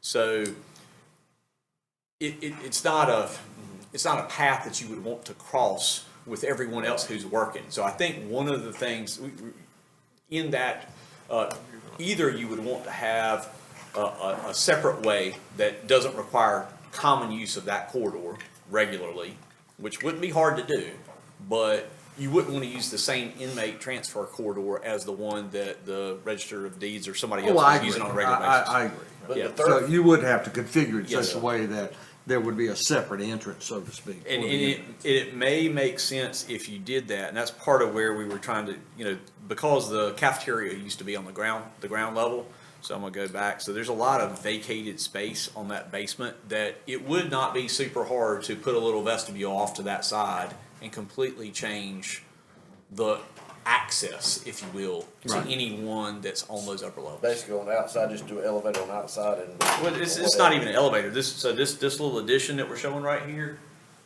and we can model that three-dimensionally, but that little addition has a little bit of glass on it. It actually, the sidewalk would run right by it. Oh, you're talking about off of William Street. Yeah. And- Yeah, but we wouldn't have to do that because we're really not gonna have any. Chestnut, whichever one. Oh, I see what you're saying. Actually, you would have to do that. You would want to do that with anybody that was in the building. I mean, it's just, if you're gonna keep the building, Right. that's worth doing. It brings it up to standard on the entrance for ADA. Yep. But basically, just, I know I'm beating a dead That's horse. the Chestnut Street side. Yeah. What I heard was keeping it 10 million minimum just to take care of the mechanicals, the plumbing, electrical. Well, that's what I thought. And They then said 5 million 1.2 while to, ago. well, that's, a little different, right? This if we're keeping it, the 5 million is if we tear it down. I mean, if you tear it down. Tear it Okay, down. gotcha, okay. But 10 to keep it, because we have to do the mechanical, electrical, and plumbing, and then an additional 1.2, 1.5 per floor that we decide. If you break it up into, nice 120 square foot offices. If you don't, and you're using it as open office, you probably aren't spending that kind of money. Right. Just, So we would spend $15 million if we basically had 3 floors that we renovated. Add the vestibule and do the upgrades on the About, infrastructure. yes, sir. 2 or 3, which one? 15 million. But you said 2 floors, why you just said 3 floors? Well, I said 3 floors because you would have to do the first floor, You should. you know? You gotta do the first floor. Well, the first floor being the second floor, actually. Well, right? so No, the first floor is actually. right now, first they're floor called where the basement, mechanical- and the floor that the sheriff is on is called the first floor, and it's Yeah. called 6 stories. It's kind of confusing, but yes, Okay. you're both correct. Okay, The bottom floor, the Yes, bottom I floor got where you. the mechanical I is. got you. And then the first floor. Which is that floor that you're looking at right there. Yes, and then this is the next one up, Yeah. and then. But wait a minute, but the first floor actually doesn't have a connection to this building here. It doesn't. So the what I was floor talking levels about. are different. Commissioner Daughtry. So the finished floor levels on this building are completely different than that building. And so you have to kind of get up high enough to where it's not a huge ramp between the buildings. So that's why they didn't connect. You could not easily connect the first floor to the building because of the floor level difference. So it's the second and third floor that's Yes, got sir. connections. Yes. And the third floor is the part that the actual courtrooms, the main courtrooms are on. And that's this. why those are on those, because that way they can cross over into the floor And that's where where the courtrooms, so. And that was, did you say the third floor? Second, yeah, the third floor is where he's at, is where most of the courtrooms. So what he's wanting to do is actually put the holding cells behind the section on the back side of it to try to get them away from the, jury room. This is new information. I think I can show that in a plan and include that for y'all subsequently. So basically, it's the second and third floor is what we're talking about actually redoing, and the basement would have to be redone for all the infrastructure, and then whatever storage you can, Right. the heavy storage that you can put, down below. Down below, yeah. Well, you're leaving us with a lot to talk about and think about. So is this, are you gonna leave this with us? I'm happy to send, I'll send a PDF version of this to everybody when we get back to the office, and y'all can use it however you see fit. It's kinda like everything else, it's kinda a whole lot to kinda process. It is, and we, do you want to run that one time if it works? Because one of the things that we can do, if you figure out who you want in the space, we're gonna try to switch over to the other, we might need your IT person to switch who's got control of what. Right there. And Mr. IT, he's right here. Can we switch over? Yeah, let's switch from one monitor to the other. See if we can show you that, but we can do a walkthrough of spaces directly, which is pretty nice. It's the way we model most of the work. We'll try to do this. I know you have a very high resolution monitor. Joel, can you switch it over to bring your own?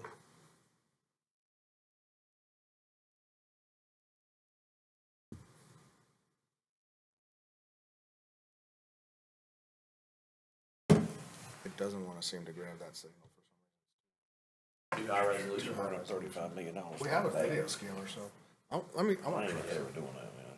That's crazy. Well, it's a lot of fun because you can actually just like walk through, you walk through walls too, but you can walk right through.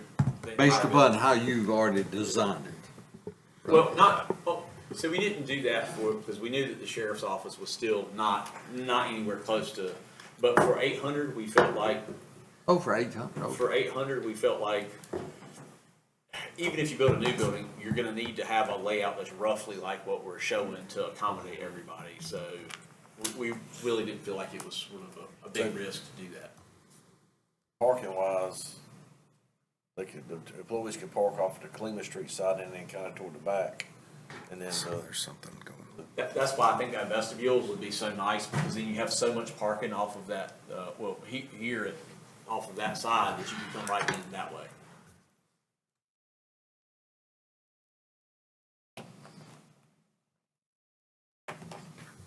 So what I'd like to do, even if we don't get it to work, is I'll try to send y'all the video walkthrough of the 800 space as well. That's just a video link that you just walk right through the building. back to the corporate drive, how much was that again? It's, about nine and a quarter on the high Yeah, side. I got it on, okay. Yeah, I got it. you could, if you were, careful, you might get down to 7.5. It's gonna be between those Yeah, bookends. we ain't been good, we ain't had good luck at getting down, ours always goes up. Yeah, it kind of depends on all the parts and pieces that you put in there, but that Dune County job was. Architect fees kill us all the time, man. Everybody wants to say that, that's not what money is, it's just the MVP costs. It's gotta be the resolution. Yeah, well, we'll send it to you in the video. All right, send it to us. We It's gotta time for have- lunch anyway. We gotta have some upgrades, or IT, right there's proof of it. That's good work, Kayla's lunch ready. Well, thank y'all very much for the opportunity. Any other questions? And, thank you for all the work. And if You've done- there is we any asked a lot of aspect of this questions, that the board wants to proceed with, 800 or anything like that, let us know. We kind of took some liberties in trying to show that a little bit farther along that maybe it really needed to be today. But we feel like it's a good concept plan, and we'd love to figure out how we can help y'all. Depending on the moves, we'd have to move on that one a little bit. Well, anyway, so. When I And I asked bet- this, You know I'm messing with you, don't you? know? I do. when I asked this question, somebody's gonna probably whop me upside the head, but I might ask it.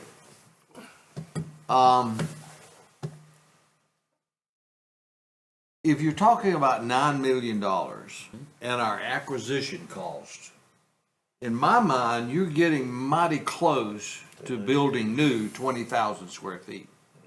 Because 20,000 square feet, you were estimating would be around $12.5 million. That's correct. So we're getting You're close. probably 10-15% on So- on the high side. So my question is, would we possibly consider just simply doing some minor renovations on the exterior and using this as storage and going behind it on the lot and actually building new? Are you talking about 800? Yes. I like to explore all possibilities, I mean, and the I'm building just saying, fronts can we Highway use this? 70. I wouldn't use it as storage because you've got this beautiful new turn-in directly off 800 Corporate that faces 70 right there. It's the front face of everything that's behind It is. It is. I wouldn't do that if it was me. I I would make that. I mean, obviously the Super 8's right behind it, but I would still. It is the front face of all of that office park, or if you will. So the 6 1/4, what kind of structure is that? Is that concrete? Is that metal? To be sure, it ain't. I mean, No. You're talking about on a square foot cost? yeah. No, so if you look at like new office buildings like that sheriff's office, there's a lot of security and IT in that. Yeah. So that's a real big cost that Daniels bid. So I'm more than happy to call Jeremiah Daniels and say, hey, don't take my word for it. Take your bid from a couple years ago and escalate that number. And I'm talking about Corporate Drive. We were talking about we're talking about $12.5 million on 20,000 square feet. I mean, that doesn't have all that kind of security stuff in it. No. I'm sorry. I thought you were talking about the other one. No, So no. if you at 9 1/4 for 20,000 square feet, I think that's the high side of renovating that building shell. And on the low end, I think 7.5 is probably also achievable. There's probably a pretty wide spectrum of how nice the finishes are on the space. We're showing it with some wood like this. But in a some new spaces. building, we ain't talking on a brand new building to replace that 20,000 square feet for what we're talking about doing. We ain't talking 6 1/4 square foot. No, not for that kind of building. Not what for that kind of building. For that kind of building, but you're still probably talking about. I mean, you're still probably talking about 475 to 530. Well, that's $10 million. So basically, Yeah, what you're saying is we could build a brand new building for I $10 think million. the premium that you're saving is typically 10 to 20% if the building, because that's the cost of the building shell. So that's really that is the value that you would save, is the cost of the building shell. So if the building shell is decent, then it's worth it, and if it's not, it's not. Well, I'm just saying that we would, in my estimation, we need to be at the low end of this thing. We've got to find a way to do it in the $7.5 million price tag versus $9.5, $10 million. And I think that's not, the project that we did for Duplin County was 12 heated for 5. So if you think about that, and that was a couple years ago, so you can do the math on that. And that's a wood frame building. There's nothing fancy about it. But it's nice. I mean, everyone who's gone and looked at it has. Aesthetically, what you designed of it is. It looks great. Absolutely. But one thing I have found about architects, and that is they generally overestimate the cost to cover themselves. It's about like engineers. I found engineers, they over-engineer stuff. I hear you. I usually pride our work on being more accurate in the estimating to the final cost than a lot of the contractors. And we did miss pretty dramatically on this ECU residence hall work on the first phase, but we didn't just miss, so did the construction manager. We both were equally far. They were actually slightly further off than we were. So I think it's hard when you're doing a renovation, it's much harder to estimate because there's a do I want to do it factor. I remember When it's now new the question I was construction, gonna ask. it's new construction, so that it becomes much easier to estimate. I just remember the question I was gonna ask. If this is reinforced concrete and so forth, is it reinforced to the point that this building could actually be used for a garage? Well, you talking about the jail now? Yes. You could park on, with like the Sally Port, you could park on the slab on the basement, but you can't use it as a parking garage. It's too complete. Well, that's No, what no, I was no, not even, no, you can't even put high-density storage on the upper levels. Okay, It's all right. designed for a robust structure, but it's still 50 pound per square foot load, not 250. Okay. Yes. Giorgio's still trying. Oh, He's is he? still trying. Now he's gonna show us that he's gonna get it done. Well, look, I know y'all are, I'm standing between y'all and lunch, so I'm gonna be quiet. Okay, any more You questions? look at you look at me anyway, I don't need to eat, I'm way too much We already. appreciate you, Kevin. But you're welcome to join us for some barbecue. Well, I'm more than happy to. Great. That's exactly what we asked you to do, and that's, present the facts to us. Well, thank you, and I'm not trying to sugarcoat anything, I mean, I know what things cost, and they're not cheap.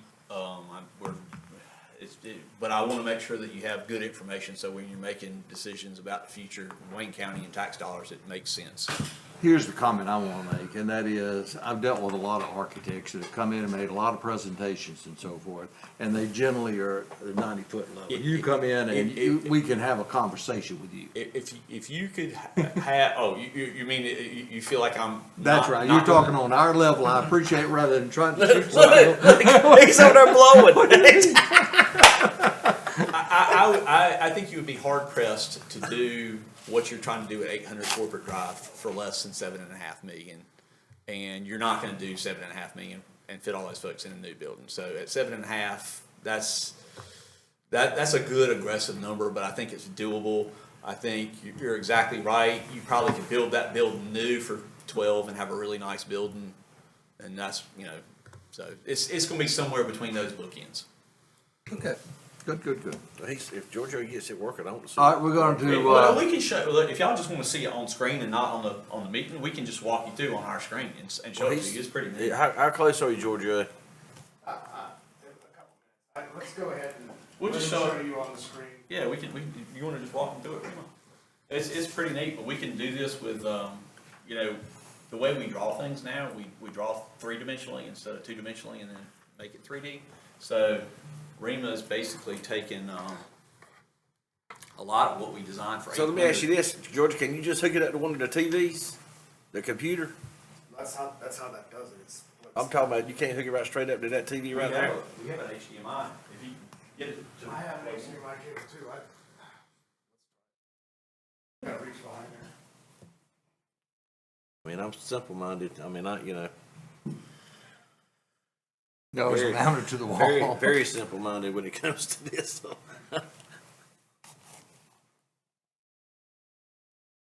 Huh?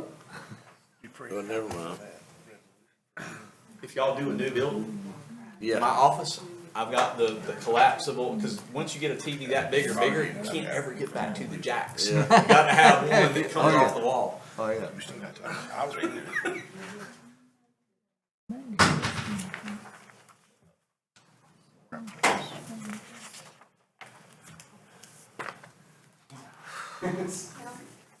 That's all right. Don't worry about it. We'll walk through it the next time we have a meeting. Yeah, it's so tight. Well, All right, we're gonna go into She can show rec- y'all up there if you want to see it. It's pretty, then she can just show you on the laptop directly. Okay. I just put it right there on top of that thing, that everybody can see it like that, well, I think we can anyway. You can play the video, can't you?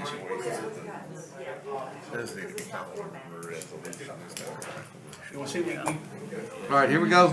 You put it full screen or not? yes, we should be able to. But I don't see it on here. Unless we go in closed session again. Bring it to the conference room. I know you wanna show it now. That's fine. You just give us an idea. Oh, we're still being recorded. I thought the screens were off and we weren't recording.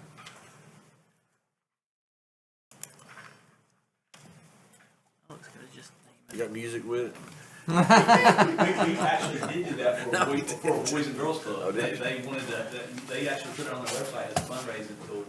That's how they pay for the project. But yeah, so.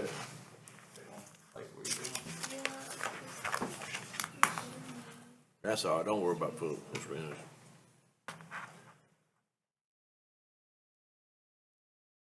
It won't go all the way to the full screen. That's fine. Here we go. Through the whole building.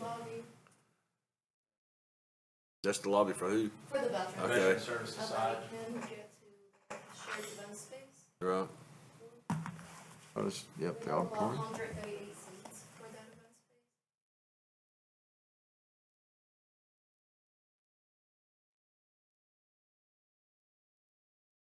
Try to set it up so that it kind of like from the outside. Oh, yeah, Right, yeah. it would look So similar. So the employees have an entrance of their own, and then the public has their entrance? Yes. Not, okay. Yeah, great. Yeah. Okay, we're gonna go into recess for lunch, and then we're coming back, to have closed session. Right? Yep. Okay, we're in recess.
We're back from our recess, and we have a resolution honoring Super Bowl champion Gerard Reed. Okay, So, resolution, you want me to read it, sir? yes, please. Resolution 2026-4, honoring Super Bowl champion Jaron Reed.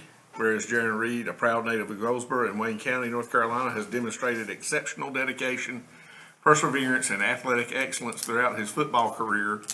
Whereas a graduate of Goldsboro High School, Jaron Reed distinguished himself as a student athlete before continuing his collegiate career at the University of Alabama, where he further exemplified discipline, leadership, and a commitment to excellence.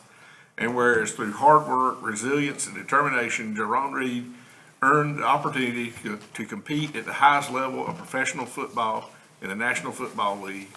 And whereas on February the 8th, 2026, Jaron Reed achieved one of the highest honors in professional sports as a member of the Super Bowl championship team, bringing pride and national recognition to his hometown of Goldsboro and to Wayne County. And whereas beyond his athletic accomplishments, Jaron Reed has demonstrated a strong commitment to giving back to the community by hosting youth football camps, mentoring local students and athletes, and investing his time and encouragement in the young people of Wayne County. And whereas his continued service and engagement with the youth of this community reflect character, leadership, and a deep appreciation for the place that helped shape his success. And whereas Wayne County values leadership, service, and community pride, and recognizes the importance of celebrating individuals whose achievements uplift, inspire, and unite our citizens. Now therefore be it resolved, the Wayne County Board of Commissioners hereby honors and congratulates Jaron Reed on his achievement as a Super Bowl champion and expresses its sincere appreciation for his dedication to the youth and citizens of Goldsboro, Wayne County, North Carolina. Be it further proclaimed that Wayne County encourages all citizens to celebrate this outstanding accomplishment and to continue supporting and inspiring the next generation of leaders, athletes, and community servants adopted this the third day of March 2026. All right, do I have a motion of approval? So move. All right, we got a motion on the floor. Any discussion? All those in favor, raise your right hand. Thank you. I'll entertain a motion that we go into closed session for, The same reasons as before. okay? Do I have a motion? So moved. All right, we got a motion to go into closed session. All those in favor signify by raising your right She's hand got it up or on the voting. I've closed my laptop. All right,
We're back out of closed session, and I hereby recess this meeting until 2 p.m., Monday the 9th, at the Maxwell Center. Y'all have a great day.